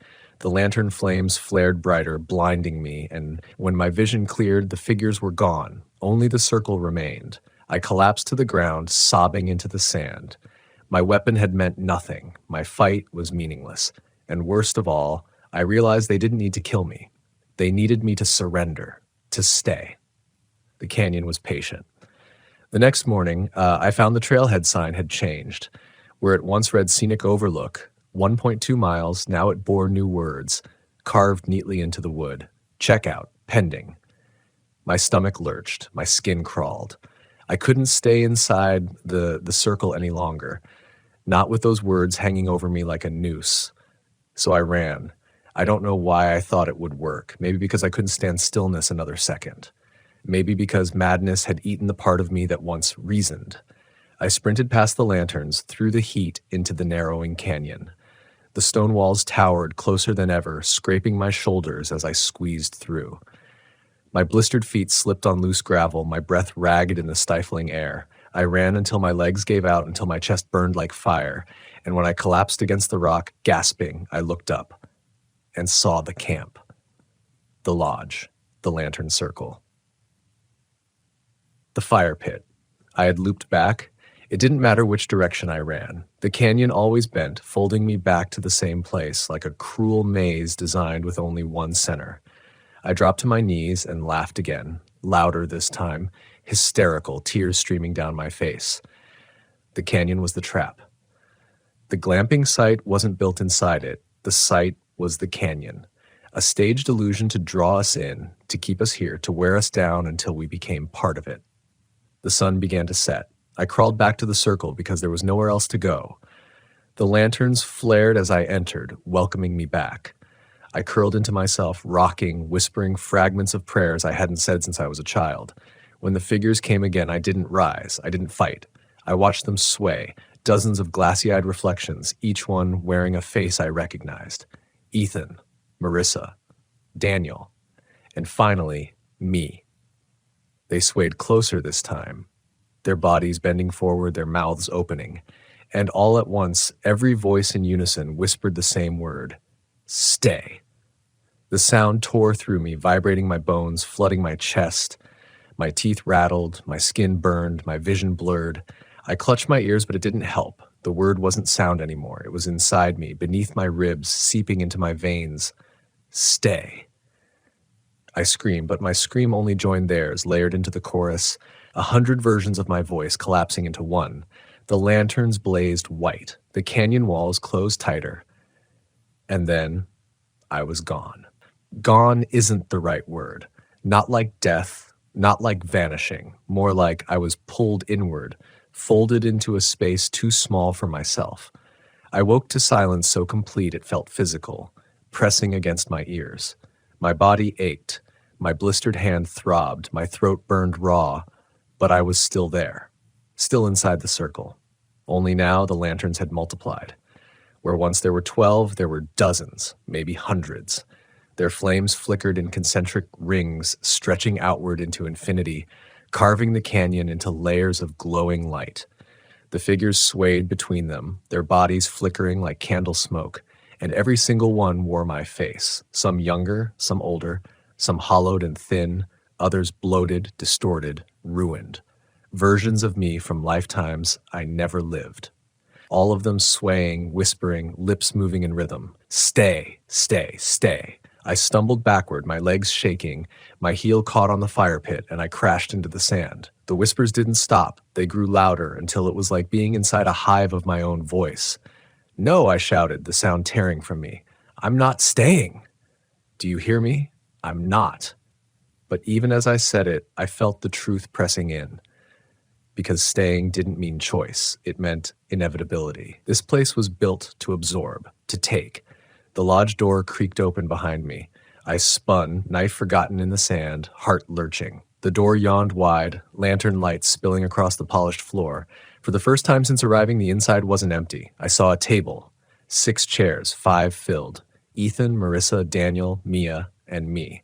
All sitting straight-backed, their faces serene, eyes fixed on the empty 6th chair. Waiting. The whispering stopped. The figures outside grew still. The canyon held its breath, and I understood. The game was finished. All this time, it hadn't been about fear or pain. It had been about breaking me down until I sat willingly in that last chair, until I accepted my place at the table. The 6th plate gleamed. The 6th glass shone. I stepped toward the lodge as if pulled by strings. My feet dragged through the sand, slow, deliberate, no longer mine. The lanterns hummed, their flames bowing toward the door, guiding me. 1 step. Another. I reached the porch. My blistered hand touched the railing. The wood was warm, pulsing like flesh. Then something broke. Not outside, but inside me. A memory surfaced sharp and sudden. My father teaching me how to camp when I was a kid. No lanterns, no luxury, just fire made from flint, water boiled in an old tin pot. He told me once, real camping isn't about comfort. It's about survival. And survival means never letting the wilderness decide for you. Never letting it decide for you. The words cut through the fog, snapping something taut in my chest. My legs faltered. I pulled my hand from the railing, stumbled backward off the porch. The figures hissed, a sound like steam hitting fire. I turned and ran. Not toward the canyon this time, not toward the van, not toward escape.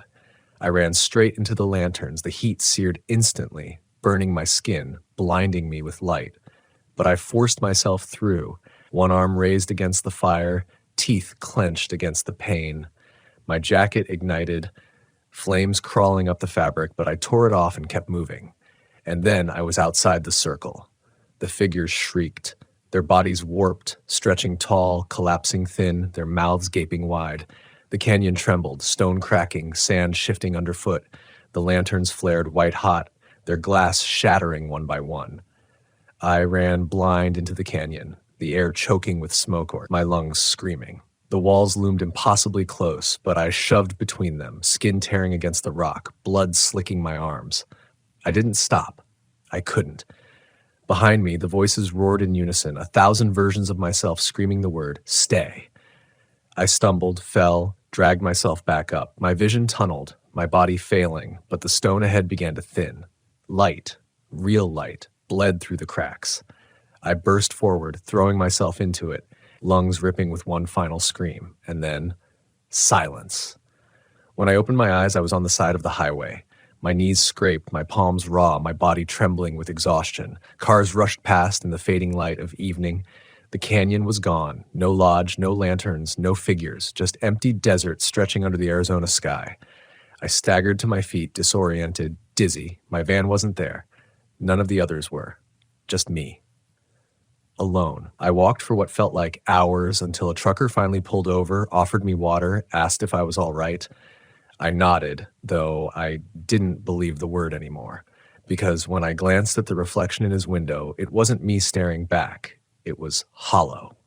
7th segment complete, approximately 200 words. I never told the trucker what really happened. What was I supposed to say? That my friends had been erased by a canyon that wasn't a canyon, by lanterns that burned with something other than fire? That I'd watched myself whisper my own death sentence? He wouldn't have believed me. Hell, I barely believed it myself. He dropped me in town at a gas station near Sedona. The fluorescent lights overhead buzzed. The smell of hot asphalt and gasoline sharpened my nose. It should have felt safe. But as I stood there with a bottle of water trembling in my hand, I realized safety wasn't real anymore. The canyon had followed me. It followed in the quiet. When the clerk handed me my change, his eyes flickered just a little too long, glassy, like he wasn't really there. When I stepped into the bathroom and turned on the faucet, the water ran too cold, clinging to my skin like it wanted to stay. And when I looked up into the mirror, the reflection that met me was me, except for the eyes. They were empty, just like theirs. I smashed the mirror and left without saying a word. I've been moving ever since. Campsites, highways, cheap motels, never more than a night or two in one place. I thought keeping distance between myself and that canyon would be enough, but glamping, the whole idea of it, still gnaws at me, because now I see the trap everywhere. Perfect photos online of polished airstreams and glowing tents, promises of safety, luxury, curated wilderness, couples posting selfies with captions about unplugging while fairy lights dangle over their heads. It's bait. I know it now. Maybe not all of those places are like the one in Sedona, but how many are? How many are built not for us, but for what waits behind the illusion? I can't prove any of it, not in a way that would convince you. But I can tell you this, real camping is dirty. It's struggle, it's effort and sweat and fire that takes too long to light. If you ever find yourself somewhere too perfect, too polished, ask yourself who really built it. Who tends those lanterns? Who fills those glasses? And what's waiting for you when the laughter echoes back just a little too sharp? Because I know what happens when you surrender comfort for safety. You don't leave. Sometimes when I wake in the middle of the night, I hear it again. The lullaby, faint and stretched, weaving through the dark. Sometimes it's Mia's voice, sometimes Daniel's, sometimes Ethan's or Marissa's. But most of the time, it's mine. And when I catch myself humming along before I'm fully awake, I bite my tongue until it bleeds, because that's how they get in. That's how they start. I don't know how long I can keep running. I don't know if I ever really left that canyon. Maybe this is just another layer of the trap, another circle of lanterns, and I'm too broken to notice. Maybe I'm already at the table, sitting in the 6th chair, telling myself stories to pretend I'm still free. But until the day I can't tell the difference, I'll keep moving. I'll keep warning anyone who will listen. Glamping isn't harmless. It's a snare dressed up with string lights and throw pillows. It's the illusion of safety built over a hunger older than we can imagine. And once you step inside the circle, once you convince yourself you're safe, it's already too late. So if you ever find yourself scrolling through pictures of glowing tents and polished airstreams, if you ever feel tempted to trade struggle for comfort in the wild, remember me. Remember this story. And for God's sake, don't stay. I always thought the scariest parts of RV camping would come from the wilderness itself. The coyotes howling outside the firelight, the sudden crash of branches at night, the thought of a storm rolling over thin aluminum walls. But what I've learned, after years on the road, is that the most dangerous threats don't always crawl out of the woods. Sometimes they walk right into camp. Sometimes they're parked 2 spaces over, waving as if they belong.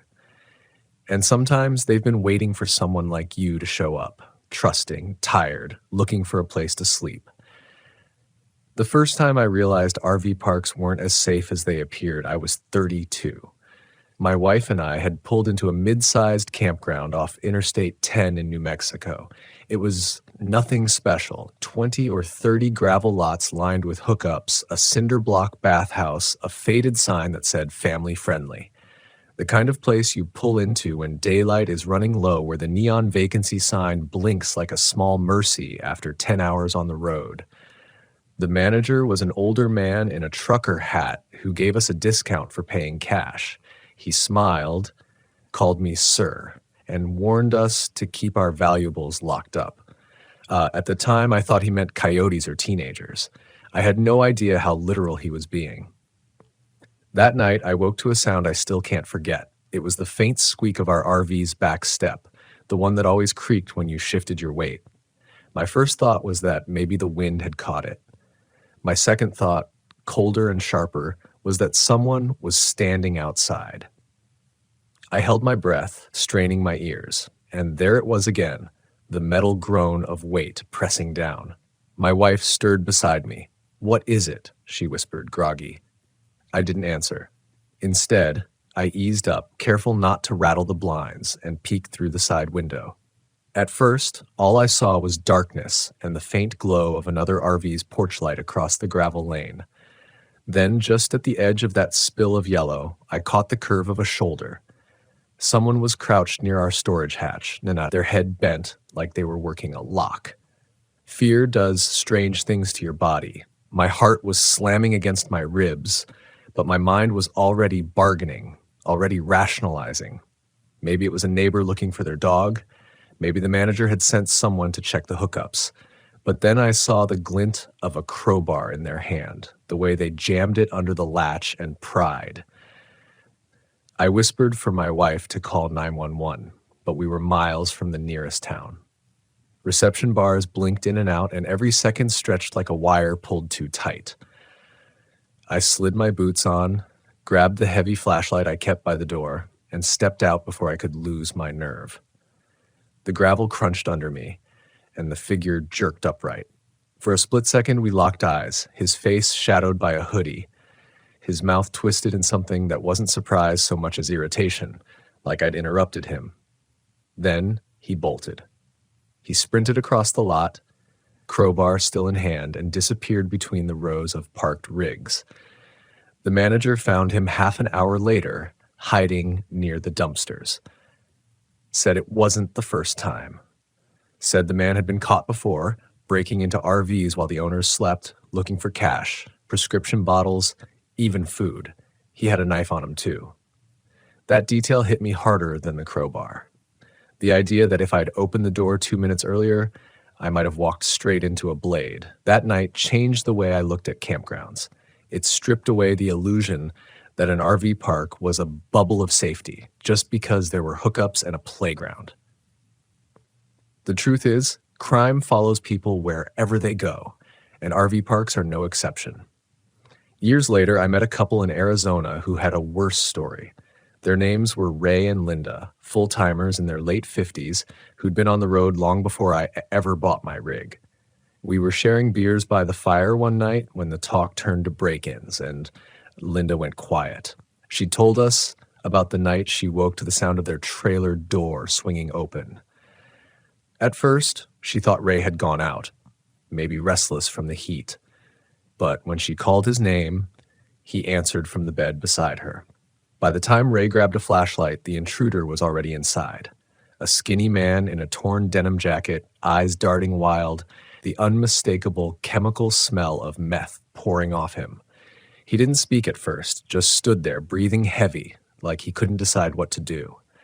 Linda said she froze, but Ray shouted, charging forward. The man ran, but not before knocking over a lamp and cutting himself on the frame. Blood smeared across the door as he vanished into the night.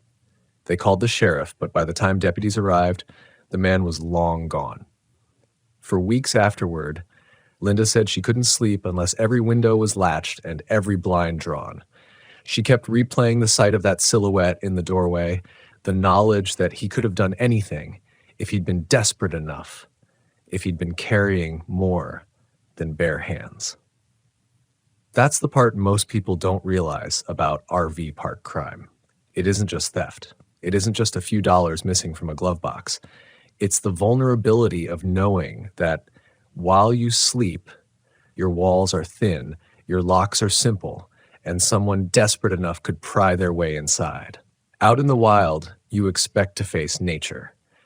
In an RV park, the danger wears a human face. I remember one night in Texas when I pulled into a cheap overnight lot on the outskirts of a city.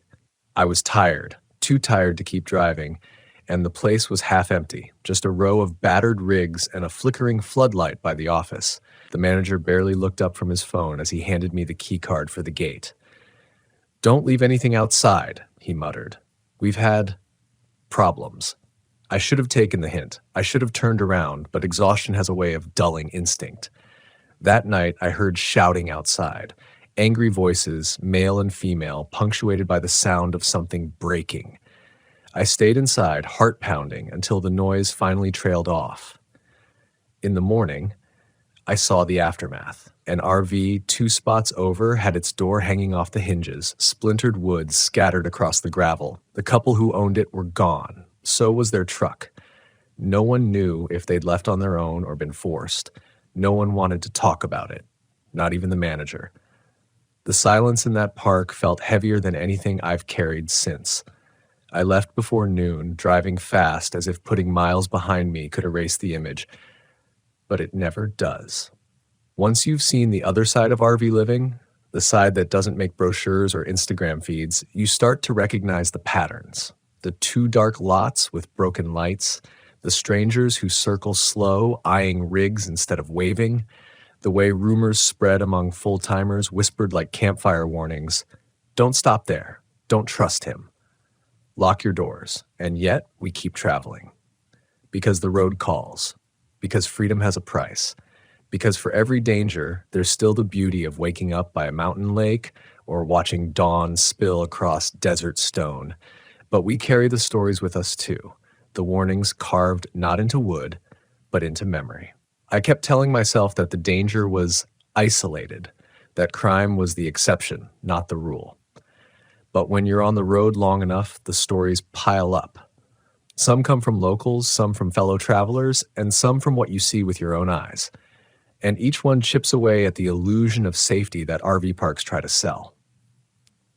One story that stuck with me came from a man named Dennis, a retired truck driver who lived most of the year in his 5th wheel. He'd parked next to me in Oklahoma, and we struck up a conversation when I offered him a cup of coffee. Dennis had the kind of weathered face that looked like it had seen too many highways and too many nights without rest. Over black coffee, he told me about a park in Arkansas where things had gone sideways. Dennis had rolled in late, past midnight, dead tired after a long haul. The park was small, a mix of permanent residents and travelers. He remembered how one trailer had its porch lit up with Christmas lights even though it was July. He thought it looked friendly. That friendliness vanished an hour later when he woke to a pounding on his door. He said his first instinct was to ignore it, let the manager handle whatever drunk was stumbling around. But the pounding didn't stop. It got louder, harder, and finally, against his better judgment, Dennis cracked the blinds. What he saw made his blood run cold. 2 men stood there, not kids, not drunks, but men in their 30s with hard eyes and ball caps pulled low. One had his hand tucked inside his jacket like he was hiding something. The other leaned close to the door and shouted that Dennis needed to help them with something. Every alarm in his head was screaming, but Dennis stayed quiet, praying they'd go away. When they didn't, he reached for the revolver he kept under the mattress. By the time he turned back, one of the men had a crowbar wedged against the latch. The door frame was groaning. Dennis raised his gun and shouted through the door that if they came in, he wouldn't hesitate. Silence followed. Then a laugh, low and ugly, like they didn't believe him. But eventually their footsteps faded and a car engine revved in the distance. The next morning, Dennis reported it to the manager, who just shook his head, said the men were locals, troublemakers who hung around because the park was easy pickings. Cops don't come out here unless someone's already bleeding, the manager told him flatly. That was the night Dennis swore he'd never stay unarmed again. He carried that revolver like another piece of luggage because he'd learned what happens when walls are thin and neighbors are desperate. Hearing Dennis talk brought a heavy silence between us, because I knew, deep down, he wasn't exaggerating. I'd felt that same pressure before, that realization that once the sun goes down, the gravel lot you thought was safe could shift into a hunting ground. And it's not always men with crowbars or meth addicts looking for a quick score. Sometimes the danger comes dressed like authority. It was in Nevada where I met a young couple, Jason and Amanda, traveling with their 2 kids. They told me about an RV park outside Reno where a man had come knocking late at night, flashing what looked like a badge. He claimed to be security, said he needed to check the hookups for tampering. Jason said he almost opened the door, almost. But something about the man's tone made him pause. When Jason asked to see the badge up close, the man shifted, hiding it in his pocket. Then he demanded again, harder this time, that Jason open up. Jason refused. The man lingered, pacing outside for 10 minutes before finally storming off. The next day, Jason mentioned it to the park office. The manager paled. "We don't have security," he said. "Not at night. Not ever." That detail stuck with me like a nail in the gut. Whoever that man was, he'd been walking from rig to rig, pretending to be something he wasn't, pretending to have authority. All it would have taken was one moment of trust, one slip of a lock, and Jason's family could have vanished into a story no one ever solved. Amanda said she still wakes up sometimes, hearing that knock in her dreams. She still pictures that silhouette standing outside the window, waiting to be let in. These are the things RV brochures don't tell you. They'll show you sunsets and campfires, but they won't show you the dark corners of the lot or the faces of people who drift from site to site with nothing but bad intentions. They won't tell you how easy it is for crime to slip through the cracks because most parks don't have gates or cameras or anyone watching after dark. And the worst part? Sometimes the crime isn't coming from outside. Sometimes it's already parked there, living 2 doors down, waving at you in daylight. I learned that in Colorado. I was camping at a park near the base of the Rockies, a popular spot with hikers and weekend travelers. At first glance, it seemed perfect. Clean bathrooms, friendly staff, kids riding bikes between rigs. It wasn't until the second night that I noticed something strange about my neighbors. They were a couple in their 40s who seemed off, not in an obvious way. They smiled, made small talk, even offered me a beer when I was setting up. But at night, their RV turned into something else. The windows glowed past midnight, voices rose and fell, and strangers kept coming and going. At first, I chalked it up to partying, but then I started seeing exchanges, cash slipping hand to hand, small baggies disappearing into pockets. It didn't take long to realize their RV wasn't just a camper. It was a front. The park had unknowingly become a hub for drug deals, and with that kind of business comes risk. I watched one night as an argument broke out in the gravel lane, two men shoving, shouting, before one pulled something from his waistband. The sight of that metal glint made me duck back into my rig, my breath frozen in my chest. By morning, they were gone. No police, no sirens, no reports. Just an empty space and tire tracks leading out. But the knowledge stayed behind. I'd been sleeping 30 feet from people who carried weapons, who dealt poison, who could have decided I was a problem if I'd looked too long. It changes you, living with that kind of awareness. You start checking every latch twice. You start parking under lights even if they buzz and flicker. You start looking at the faces around you not with trust, but with suspicion. Because sometimes the danger doesn't announce itself. Sometimes it waves hello, borrows your lighter, and then goes back to cooking meth behind tinted glass. What struck me hardest over the years was how ordinary these places looked. Gravel lots, picnic tables, chain link fences, but beneath the surface they carried shadows. And those shadows taught me the most sobering lesson of RV life. That danger isn't always wild or supernatural. Sometimes it's just human, and sometimes human is the scariest thing of all. I think what unsettles me most, looking back, is how quickly an RV park can shift from feeling like a community to feeling like a trap. By day, you wave at families grilling hot dogs, you see kids splashing in the pool, you hear the murmur of conversations under awnings. But once the sun dips low, those same rows of RVs can feel like a maze of locked doors, each one hiding its own story.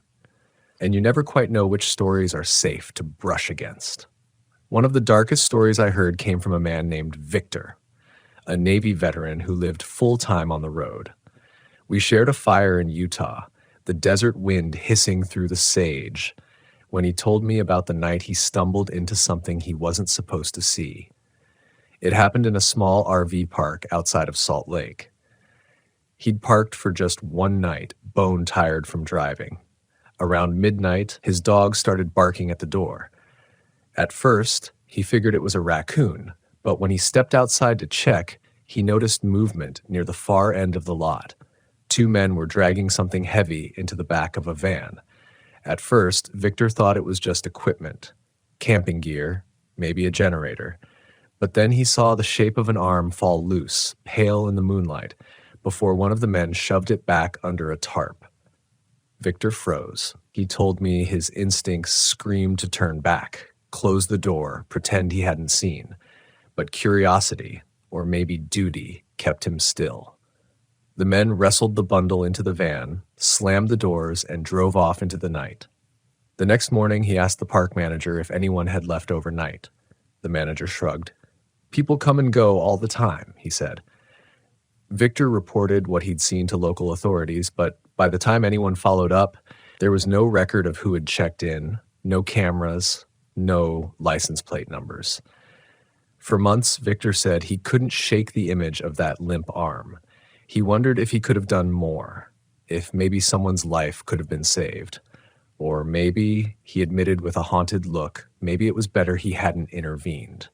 Because if he had, he might not be alive to tell the story. That's the kind of fear RV parks advertise. The kind where danger doesn't just knock on your door, but passes through quietly, leaving only questions behind. And questions can weigh more than answers when you're out there, trying to sleep with thin walls between you and the dark. I had my own brush with that kind of dread in Louisiana.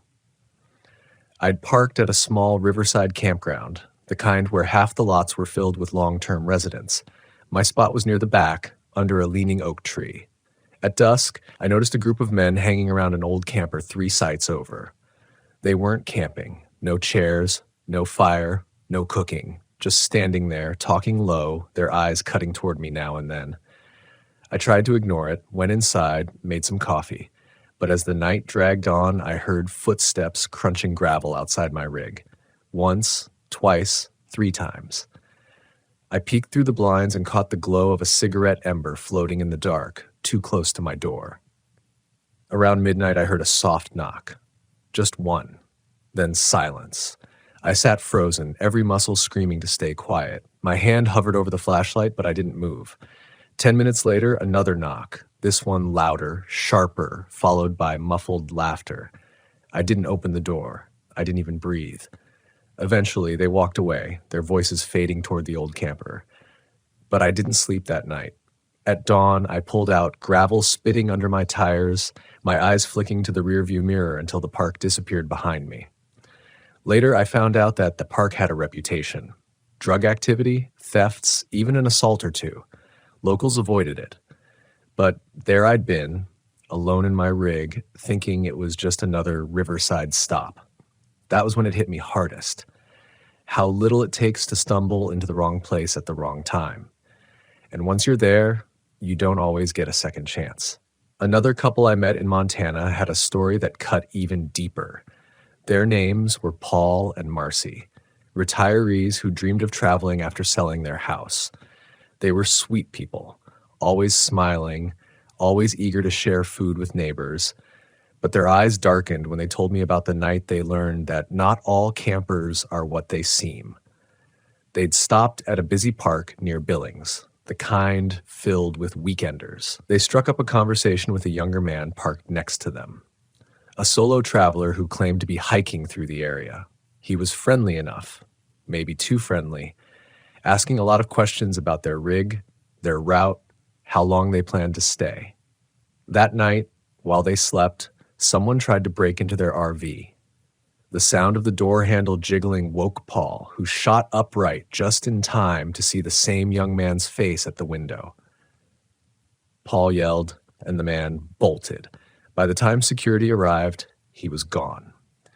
2 days later, Paul and Marcy saw his photo in the news. He'd been arrested for armed robbery 2 states over, and he'd been wanted for attacking campers in Oregon. They realized they'd spent an entire evening laughing with a predator, someone who'd been sizing them up the whole time. That revelation haunted them. Marcy told me she no longer trusted strangers at parks, not even the ones who smiled first. She said, "It's not that I think everyone's bad. It's that you don't know who's who until it's too late." Her words stayed with me, because she was right. RV parks strip away the barriers of neighborhood and address. You can be parked next to anyone, kind souls, desperate drifters, or people carrying darkness behind polite smiles, and you only find out which when the sun goes down. I think that's why so many of us share these stories, quietly, in low voices around the fire. They're not meant to scare people away from the road. They're meant to remind us that freedom always comes with risk. That vigilance isn't paranoia, it's survival. That even in the most peaceful-seeming parks, danger sometimes wears the face of a neighbor. And once you've lived through it, once you've felt the knock at midnight or the weight of eyes on your rig, you never forget. You carry that knowledge like another passenger, always reminding you to trust your gut, to listen when unease whispers, to never dismiss the feeling that something isn't right, because more often than not, that feeling is the only warning you'll get. The longer I stayed on the road, the more I realized that RV parks were like mirrors. In the daytime, they reflected the good in people, the generosity of a stranger who helps you back into a tight spot, the laughter of kids playing tag between picnic tables, the retired couple who share their coffee cake with you just because you look tired. But at night, those same places could reflect the other side of humanity, the side that waits, that watches, that feeds on vulnerability. One night in Arizona, I pulled into a small desert park just before dusk. It was the kind of place built for snowbirds. Long rows of lots, a shuffleboard court, faded pastel paint on the office. Most of the rigs looked permanent, tied on with skirting, plants on porches, Christmas lights that had probably been up for years. I didn't feel at home there, but I didn't feel unsafe either. At least not at first.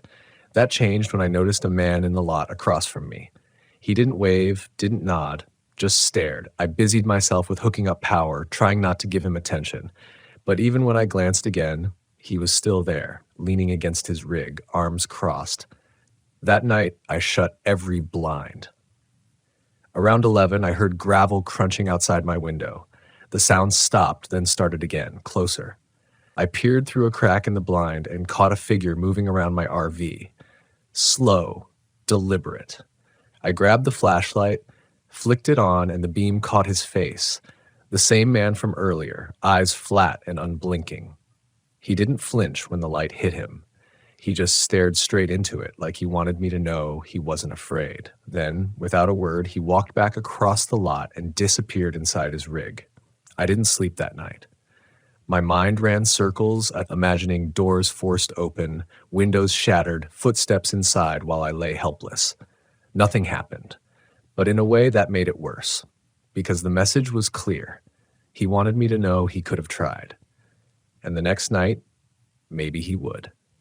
I left at sunrise, my stomach still knotted, realizing that sometimes the scariest thing isn't what happens, but what almost does. Other travelers told me worse stories. There was a woman named Carol I met in Texas, a widow in her 60s who traveled alone. She confided that one night at a rural RV park, she woke to find a man standing inside her camper. He hadn't broken anything. He'd simply found the one window she'd forgotten to lock. Carol said she froze, her body refusing to move until she finally screamed. The man bolted, running out the door, vanishing into the night. She called the sheriff, but by the time they arrived, there was no sign of him. The deputy told her she was lucky. Said there'd been reports of assaults in campgrounds nearby. The word lucky clung to me like a burr. How many of us out here on the road were only a forgotten lock or a broken latch away from disaster? How many nights of safety were just luck in disguise? But the stories didn't just stop at strangers slipping into rigs. Sometimes the danger grew out of disputes between campers themselves. I remember staying at a lakeside park in Missouri. At first it seemed idyllic. Kids swimming, boats tied up along the shore, the smell of burgers drifting across the lot. But on the second night, tension erupted between two groups of campers. Voices rose, accusations flew. One man shouted that the other had stolen from him. Another screamed back, threatening violence. By midnight, the argument had escalated into shoving, then fists. The sound of glass shattering split the air, and then a gunshot. I ducked low inside my RV, heart hammering, waiting for sirens that took far too long to arrive. When deputies finally rolled in, the lot was chaos. Flashing lights swept across panicked faces, kids crying, adults shouting. One man was in handcuffs, another in an ambulance. The park manager stood pale and shaking, saying over and over, "We're a family park. This isn't who we are." But that night proved otherwise, because no matter how many playgrounds or shuffleboards a park boasts, it's still just a patch of gravel and grass filled with strangers. And strangers bring their fights, their grudges, their weapons. There's one story I almost wish I hadn't heard, because it still sticks with me every time I roll into a quiet lot. It came from a couple in Oregon who told me about a robbery at a park they'd stayed in the year before. 3 masked men had stormed the place just before dawn, going rig to rig, banging on doors with guns drawn. They forced people out, tied them up, and rifled through their belongings. The park didn't have cameras, didn't have gates. By the time police arrived, the robbers were gone, leaving behind only fear and a dozen shaken families. The couple said they didn't resist, and maybe that's what saved them. But the memory haunted them, the sound of masked men shouting, the metallic taste of fear when a barrel is pointed at your chest, the helplessness of watching strangers paw through everything you own. When they told me the story, their voices shook. They said they'd almost sold their rig after that, almost quit the road entirely. But in the end, they stayed, because running from fear doesn't erase it. It just plants it somewhere else. Listening to them, I thought about how fragile this life really is. We travel for freedom, for adventure, for escape. But every night, when we park under the glow of a single bulb, we gamble. We gamble that the people around us are decent, that the locks will hold, that danger will pass us by this time. And yet, despite all of it, we keep going. Because the road is more than the risks. It's the life we've chosen. But we don't forget the risks either. They stay with us, like shadows stitched into the fabric of every mile. That's why when people ask me what scares me most about RV life, I don't mention the storms or the breakdowns or even the wildlife. I tell them it's the midnight knock, the crunch of footsteps in gravel, the eyes that don't look away when you shine your light on them, because out here, the real dangers don't always roar. Sometimes they whisper. Sometimes they just stand and stare. And sometimes they're already parked right next to you. I think about those stares more than I'd like to admit. The way a look can carry weight heavier than words. There's something primal in the way your gut reacts before your brain catches up. The instinct that says, don't trust this place. Don't trust this person. I used to brush those instincts off. I used to tell myself I was being paranoid, that the road already makes you jumpy enough. But after years of listening to people's stories, after feeling that unease crawl down my own spine too many nights to count, I learned that ignoring it is the biggest mistake you can make. There was a night in Florida when that instinct might have saved me. I'd parked at a coastal RV park, close enough to the beach to smell the salt in the air. Families were everywhere, kids with sand still clinging to their legs, couples grilling, radios playing. It seemed safe. It felt normal. But around midnight, I heard something, light footsteps brushing against the gravel. At first, I thought it was just a kid sneaking around. Then I heard the faint rattle of my door handle. The sound was soft, testing, as though someone didn't want to be heard.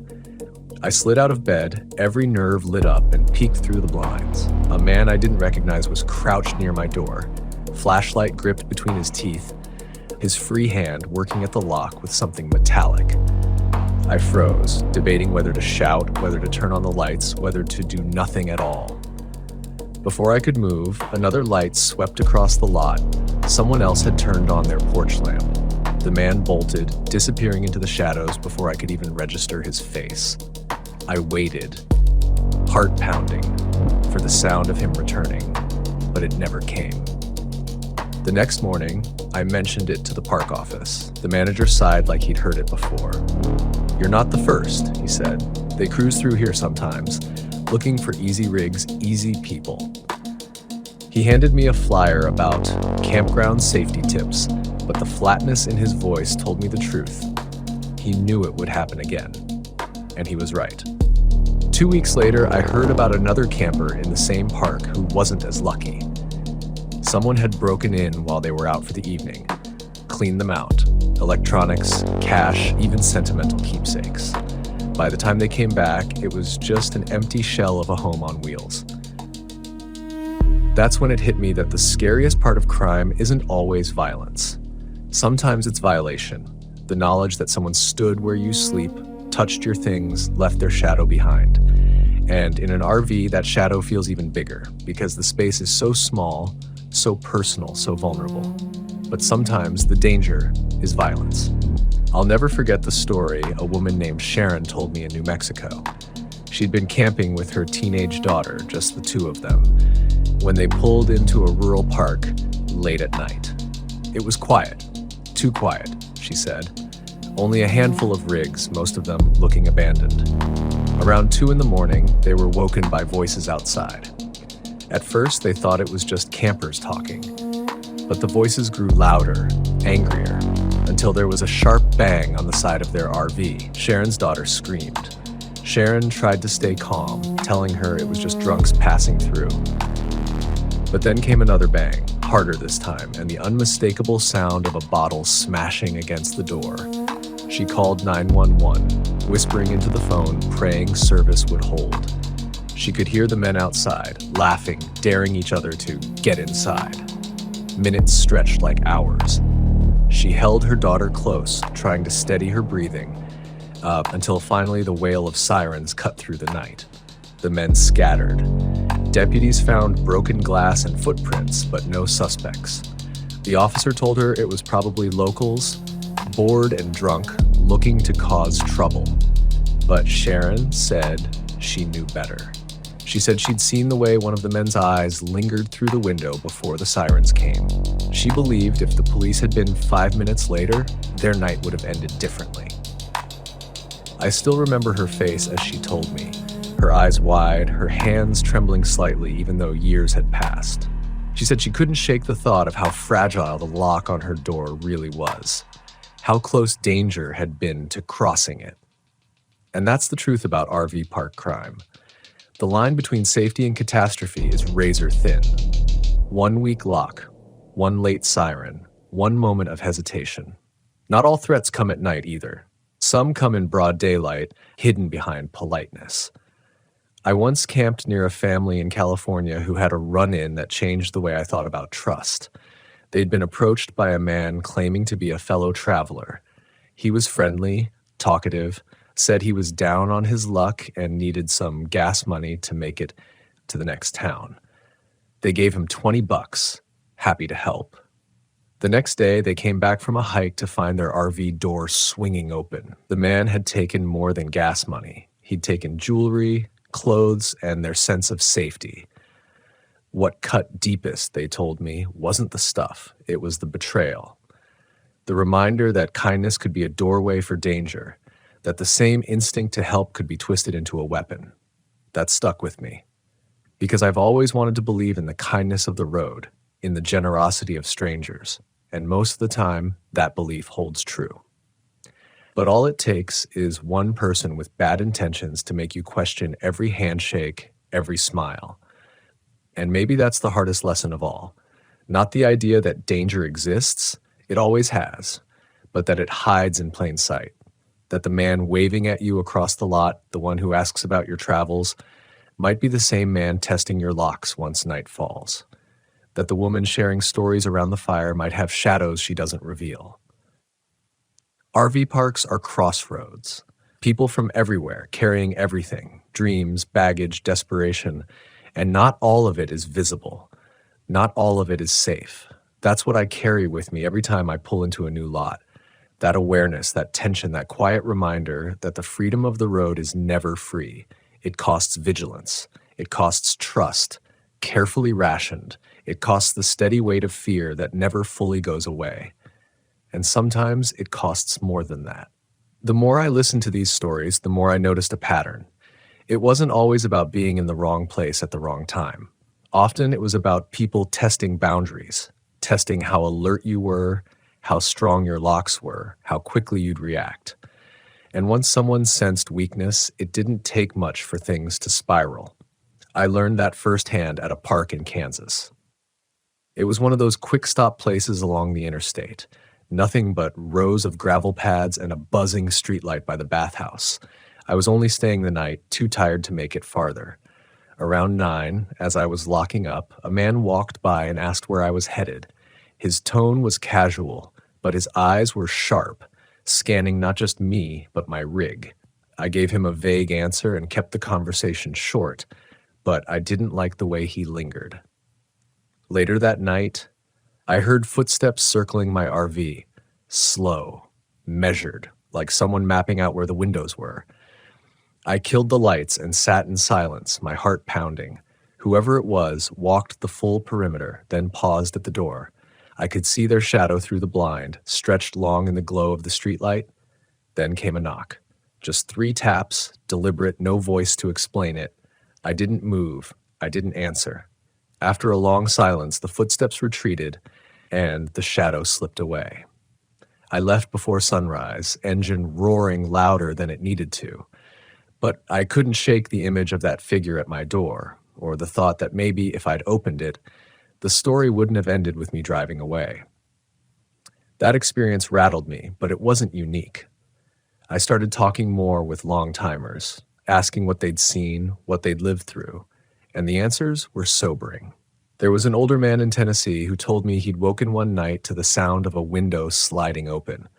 He grabbed the baseball bat he kept by his bed and swung as a hand reached inside. He never saw the intruder's face, but he heard the grunt of pain and the scramble of retreating footsteps. A family in Oregon said they returned from dinner to find their rig completely trashed. Not just robbed, trashed. Drawers pulled out, clothes slashed, food dumped on the floor. Whoever had done it hadn't just been after valuables. They'd wanted to send a message.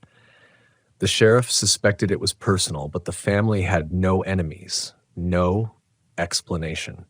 Sometimes cruelty doesn't have a reason. And then there was the young woman in Wyoming who said she'd been followed from park to park by the same man. She noticed his RV 3 times in 3 different towns, always parked a few spaces away. At first, she thought it was coincidence. But then he started approaching her, asking if she traveled alone, if she needed company. She reported him, but by the time deputies checked, he'd moved on. She said she never really felt alone again, even when she wanted to be. The stories blended together into a truth I couldn't ignore.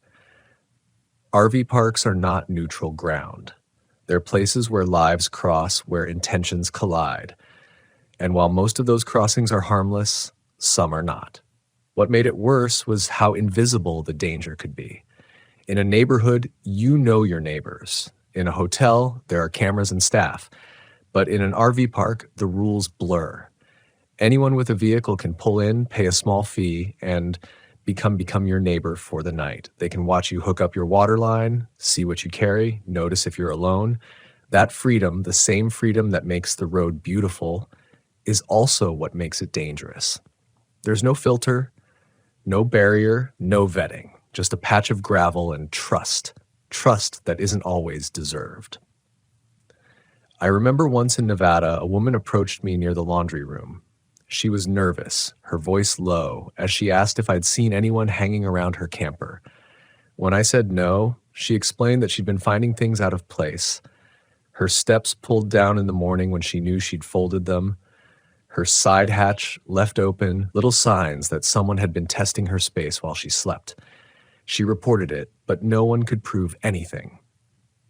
And then one night, she woke to find muddy boot prints on her mat, fresh from rain that had fallen while she slept. Whoever it was had stood right at her door in the middle of the night, leaving only footprints as proof. She left the park the next morning, shaken, and as she told me the story, her eyes darted to every shadow as if whoever had stood at her door might still be watching. That paranoia is the kind of scar RV park crime leaves. It doesn't just take your stuff, it takes your ease. It takes the sense that you can fall asleep with the blinds open, with the breeze coming in. It replaces it with vigilance, with checking locks twice, with peeking out windows, with sleeping light enough to hear the gravel crunch. Some travelers learn that lesson and keep going. Some sell their rigs and never camp again. And some, like me, keep carrying it like another layer of skin, always there, always sensitive. Because the truth is, danger doesn't need to strike every night to shape you. Once is enough. One knock, one shadow, one voice outside your window, and it stays. The older I get, the more I realize that fear in RV parks isn't about the size of the threat. It's about the intimacy of it. It's about how close danger can come without crossing the threshold, how thin the barrier is between you and whatever waits outside. You don't need to be attacked to feel hunted. Sometimes it's enough just to know that someone tried. I remember one of the heaviest stories came from a man named Carl, a widower in his 70s. He had a little Class C motorhome, nothing fancy, and he told me he lived on the road because it was better than staring at the same four walls after his wife passed. He liked meeting new people, liked telling old stories, but there was one he only shared once, his voice low and tired, as if saying it out loud cost him something. It happened in Mississippi at a small RV park near a truck stop. Carl said he'd fallen asleep in his recliner when he woke to a strange rhythm. Tap, pause, tap. At first he thought it was the rain, but the sound didn't match. It was deliberate, like knuckles on aluminum siding. When he leaned forward, he realized it was coming from his door. Someone was knocking, not loud, not urgent, but steady, almost testing him. He froze, his heart thundering, his mind screaming not to move. Then a voice whispered through the thin door, just one word, open. Carl didn't. He sat there, barely breathing, until the knocking stopped. Minutes later, he heard footsteps retreat, then the growl of an engine pulling away. He stayed awake until sunrise, his revolver in his lap, the whisper replaying over and over in his mind. When he told me this story, his eyes welled up. It wasn't just the knock, he said, it was the voice. Calm, patient. Like they weren't in a hurry because they thought eventually I'd obey. That shook me. Because I'd felt something similar before. That pressure in the air when you know someone's outside, waiting. The silence that feels like a hand pressing against your chest. And I realized, listening to him, that the worst crimes don't always leave evidence. Sometimes they leave only fear. A ghost you carry into every new campground. Every night you hear a sound that doesn't belong. But not every story ends with fear unbroken. Some end in confrontation, and those can be just as terrifying. There was a couple I met in New Mexico, John and Lisa, who told me about the night they fought back. They were camped at a small park off Route 66, the kind of place with neon signs and peeling paint. Around 2 a.m, they woke to the sound of their door rattling. John grabbed the baseball bat he kept under the bed. Lisa grabbed the phone. Before they could dial, the door burst open. A man stumbled inside, reeking of alcohol, his eyes glazed and mean. He started shouting, demanding money, threatening them with something clutched in his hand. Lisa swore later it was a knife, though in the chaos she couldn't be sure. John swung the bat, connecting hard. The man crumpled, groaning, and they dragged him outside, locking the door. Lisa finally got through to 911, and deputies arrived half an hour later to haul the man away. But the victory didn't feel like triumph. Lisa said she shook for weeks after, unable to sleep, replaying the scene. We survived, she told me, but it doesn't feel like survival. It feels like a crack in the world we thought we lived in. That hit me. Because it's easy to think about crime in terms of winners and losers, who fought back, who didn't, who escaped, who didn't. But the truth is, everyone who experiences it carries scars. Even when you survive, you don't leave unchanged. And then there are the stories where people don't survive. Those are harder to tell, but they exist. Too many police reports, too many local news articles about campers found robbed, beaten, or worse. Most of those stories don't make it to campfire talk. They're whispered, heavy with the weight of what-ifs. One night in Oklahoma, I met a ranger who told me about a case he'd never forgotten. A couple had been traveling through, stopping at a roadside RV park. They were found in the morning, robbed, tied up, and left inside their rig. Alive, but broken. The suspects were never caught. The ranger said he remembered the look in their eyes, the way they couldn't stop trembling. "That's when I stopped camping alone," he admitted. "If it can happen to them, it can happen to anyone." That's the lesson crime teaches you on the road. It doesn't discriminate. It doesn't care if you're young or old, rich or poor, armed or unarmed. It only cares if you're there, if you're vulnerable, if you're easy. And once you've seen that side of RV parks, you start to understand why so many of us become cautious, why so many of us keep our stories quiet until someone asks. Because saying it out loud doesn't just relive the fear, it admits the truth, that no matter how careful you are, no matter how vigilant, you're never completely safe. I've come to think of RV parks as crossroads. During the day, they're intersections of joy and freedom, where people swap stories and share meals. But at night, they can turn into intersections of desperation, where the homeless, the addicted, the criminal, and the unsuspecting all collide. And when those collisions happen, the results aren't just theft or broken locks. Sometimes they're broken people. Still, I keep moving, because fear doesn't erase the call of the road. It just sharpens it, makes you aware that every stop is a gamble. Some nights you win with peace and quiet.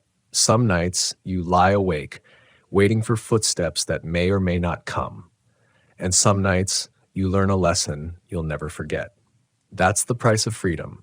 That's the cost of carrying your home wherever the road takes you. And no one warns you that sometimes the road takes you straight into someone else's darkness. I've often wondered what makes certain parks more dangerous than others. It isn't always location. Sometimes the quiet, out-of-the-way places are the worst. Other times, it's the crowded ones near highways where people come and go without leaving names. What I've come to believe is that danger grows in the cracks. Parks where management is careless, where lights are broken, where no one watches who checks in and who slips out. I learned this the hard way in California. I'd pulled into a dusty little park outside Bakersfield, the kind with a faded vacancy sign buzzing faintly in the heat. The manager barely looked up from his TV when I paid cash. He handed me a key card that didn't work, shrugged, and told me to just tailgate someone else through the gate. That should have been warning enough. That night, as I sat inside reading, I noticed shadows moving across my blinds. At first, I thought it was just neighbors walking by, but then I realized the steps weren't passing, they were circling. When I finally peeked out, 2 young men were standing at the edge of my lot, whispering. One pointed toward my rig, the other laughed. I closed the blind, heart thudding. Minutes later, the power flickered and died. My lights, my AC, everything went dark. I thought it was the park's shoddy wiring, until I heard the scrape of metal at my storage hatch. They were trying to pry it open, thinking the blackout would cover them. I grabbed my flashlight and shone it through the blinds. The beam caught their faces, hard, sharp, no fear in their eyes. They didn't run. One of them actually smiled, like it was a game. I shouted that I was calling the cops. Only then did they retreat, vanishing into the shadows. I stayed awake all night, my phone clutched in my hand, every sound magnified. In the morning, I told the manager. He shrugged again. "Kids," he muttered, "happen sometimes." That indifference chilled me more than the attempted break-in, because it told me that some parks aren't just unsafe, they're complicit. They let crime grow, let predators circle because it's easier than confronting it. And it isn't always strangers. Sometimes it's the very people you think you can trust. I met a couple in Colorado who told me they'd been robbed by the park handyman. He'd been friendly, always stopping by to ask if they needed anything. One day, they left for a hike, and when they came back, half their belongings were gone. The only footprints near their rig led straight to his maintenance shed. They reported it, but by then he was gone, skipped town before police arrived. The manager acted surprised, but the couple swore he knew that the man had been there for months and complaints had been ignored. That story taught me that trust is the most dangerous gamble in RV life. It's easy to trust the people who smile first, who seem helpful, who talk about the weather while their eyes scan your locks. But danger doesn't always look like danger. Sometimes it looks like a neighbor with a toolbox. What makes all of this worse is how isolating it can feel. When something happens in an RV park, you'd think the community would rally together. Sometimes they do. But other times, fear makes people turn away. I saw this once in Arizona. A woman screamed in the middle of the night, shouting for help as someone tried to force her door. Lights flicked on in rigs all around, but no one came out. Not until sirens cut through the dark and deputies arrived. The next morning, neighbors avoided her eyes. No one wanted to talk about what they'd heard. No one wanted to admit they'd stayed inside, paralyzed by fear. And maybe I couldn't blame them. After all, who wants to open their door when danger is right outside? But it left her shaken, alone, betrayed by the very people parked a few feet away. That's the reality no one tells you. Even in a crowded park, you can be utterly alone when danger knocks. You can be surrounded by people and still have no one willing to step forward. And that loneliness can cut deeper than the crime itself. The strangest part is how easily normalcy returns. The night after an attempted break-in, kids will still ride bikes, someone will still grill hot dogs, laughter will still echo. Life goes on, even with the shadow of what happened still lingering. It's like parks absorb fear the way sand absorbs rain, visible for a moment, then gone, leaving only a dampness underneath. But for those who lived it, the fear never really dries out. I carry it with me every time I see broken lights near the bathhouse or hear voices drifting too close to my rig. Every time someone knocks after dark, even if it's just a friendly neighbor. That instinct never leaves. It sharpens, it warns, and sometimes it saves. I think back often to the night in Texas when I almost ignored it. I'd parked in a lot outside Houston, a cheap overnight stop. Around midnight, I heard faint music outside, drifting closer. At first, it sounded harmless, just someone walking by with a speaker. But the music stopped right outside my rig, and I heard voices. They started whispering, too quiet to make out.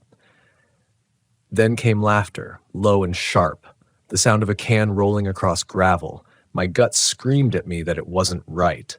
I turned on every light in the rig, made as much noise as I could, slamming a cabinet door, clattering pans.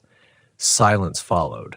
Then footsteps retreating. The next morning I found cigarette butts near my door, still fresh.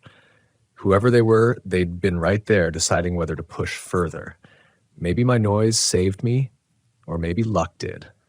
Either way, it taught me never to ignore unease again, because unease isn't weakness, it's warning. It's the body remembering what the mind tries to rationalize. And when it comes to RV parks, ignoring it can mean the difference between a story you tell later and a story someone else tells about you. Some people call it paranoia, this constant alertness, this way of scanning every lot, every face, every shadow. But paranoia is fear without reason. Out here, there's reason enough. Every story I've heard, every knock I've ignored, every set of footsteps in the gravel, they stack up until vigilance isn't paranoia anymore. It's survival. I once camped beside a man in Missouri who lived that vigilance like a creed. His name was Hank, a wiry old Vietnam vet who'd converted a beat-up bus into his home. He kept floodlights rigged on all sides, motion sensors dangling like wind chimes. At first, I thought it was overkill, but when we shared a fire, he told me why. Years earlier, he'd been parked at a small, wooded RV park in Arkansas. Middle of nowhere, dirt road in, dirt road out. One night, he woke to his dog growling low, hackles raised. Then came the sound, metal scraping against his door. Hank grabbed his pistol, crept to the window, and saw two men working a crowbar under the latch. Another stood a few feet back, holding what looked like a shotgun. Hank flicked on his floodlight, the one he'd installed himself, and shouted. The men froze, blinded in the glare. His dog barked, feral and loud, as Hank racked the slide on his pistol. That was enough. They bolted into the woods, crashing through the brush. He called the sheriff, but by the time anyone arrived, the men were long gone. "If I hadn't had that light," Hank said, his voice flat, "they'd have been inside. And once they're inside, son, you don't get a second chance." That was why he kept those lights, why he wired his rig like a fortress. And as much as I wanted to think he was extreme, I couldn't argue, because I'd seen the same hunger in strangers' eyes and the same patience of men who don't care what they take, so long as they can. Hank's story reminded me of one I'd heard in Oklahoma. A young couple had parked at a cheap lot, exhausted from driving. They didn't notice the broken lights, the empty spaces, the sense of neglect. That night, they woke to voices outside, more than one, maybe 3 or 4. The men weren't trying to be quiet. They were taunting, rattling the door, daring each other to go in first. The couple huddled inside, whispering into the phone for help. But response times in rural counties can stretch forever. The voices grew louder, the banging harder. Then silence. Minutes crawled by. Finally, the sound of an engine fading into the night. By the time deputies arrived, the men were gone. The officer told them bluntly, "You're lucky. Next time, pick a better park." That couple sold their RV a month later, unable to sleep inside it again. That's the thing about RV park crime. Even when it doesn't end in blood, it can still end in endings. Endings of dreams, of freedom, of trust. For some people, one night of fear is enough to unravel the whole journey. And yet, for others, it hardens them. It teaches them to prepare, to anticipate, to listen. I met a woman in Utah who had learned that lesson the hardest way. Her name was Diana, and she traveled solo in a small trailer. She told me about the night she made the mistake of ignoring her instincts. She'd parked at a lot outside a canyon town, cheap and half empty.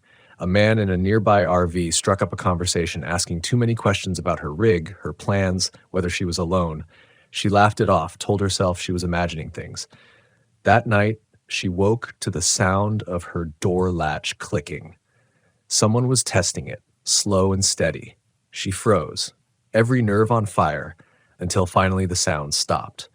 In the morning, she found faint smudges on the handle, like greasy fingerprints. Diana told me she didn't sleep for weeks after. She installed new locks, motion lights, even a dog she adopted from a shelter. But she said what haunted her wasn't the attempt. It was the fact that she'd ignored the signs earlier, brushed off the unease because she didn't want to seem paranoid. Her words stuck with me. "I'll never ignore my gut again. If something feels wrong, it is." That's the quiet truth behind every crime story on the road.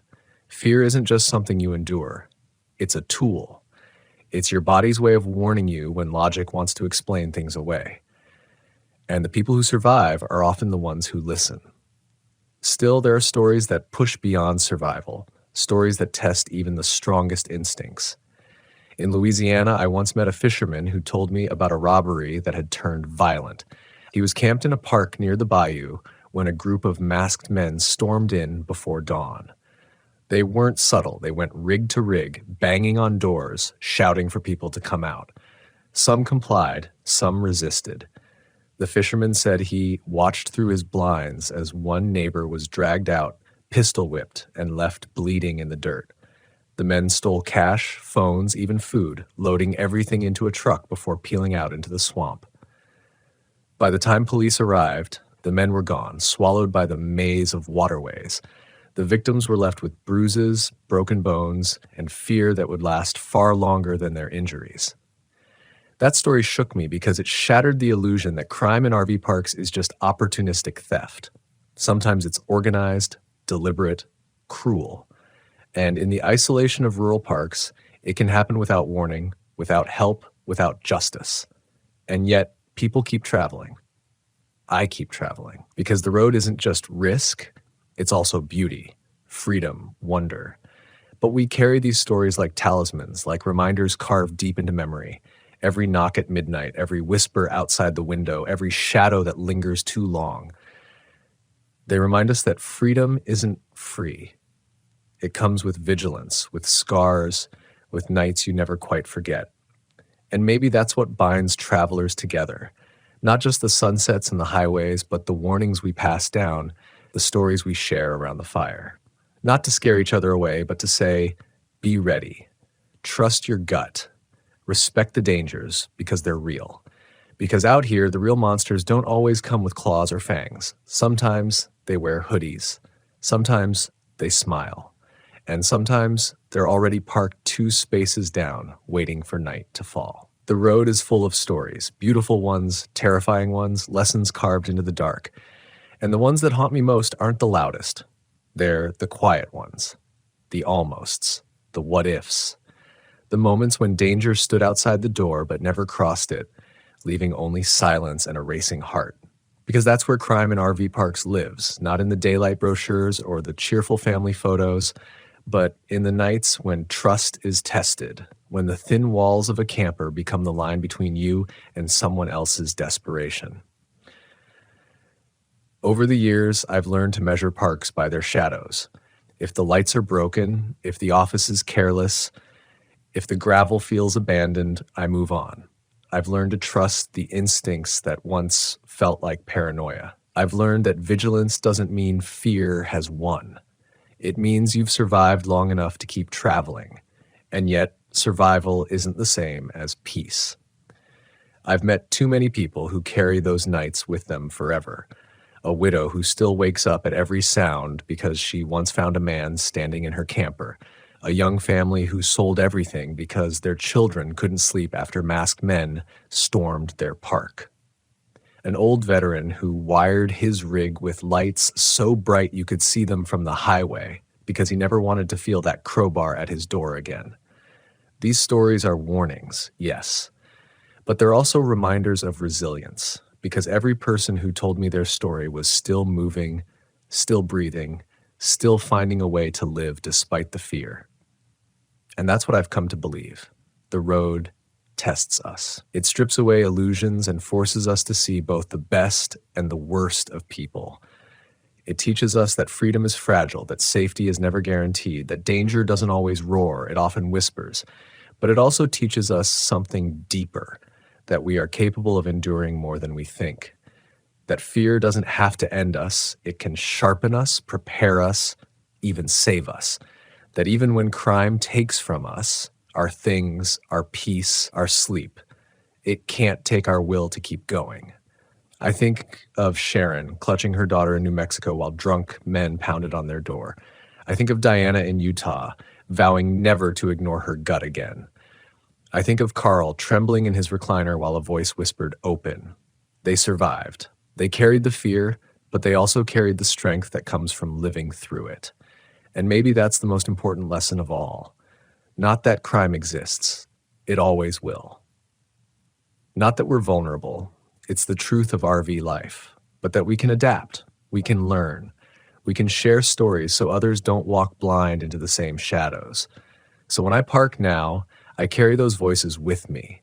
They remind me to trust my instincts, to respect the dark, to never take a quiet night for granted. They remind me that fear isn't a weakness. It's a teacher. And that crime, as ugly as it is, doesn't define the journey. How we respond does. Because in the end, the road isn't about fear. It's about living. It's about seeing the country mile by mile, about waking up to mountains and deserts and oceans. It's about community, the kind that shares warnings and coffee in equal measure. But we can't ignore the shadows. We can't pretend the dangers aren't real. We have to face them, name them, and learn from them. Because only then can we keep going. Not blindly, but bravely. So the next time you pull into an RV park, look around. Notice the lights, the faces, the silences. Trust the knot in your gut if it twists. Lock your doors. Stay aware. Share your stories. Because the road is freedom. Yes, but it's also a test. And if you want to keep traveling, keep exploring, keep waking up to the beauty of this country, you have to respect the danger that travels with it. Real people, real dangers, real stories. They're not meant to scare you away. They're meant to keep you alive. And if you remember nothing else, remember this. When the knock comes at midnight, you don't have to open.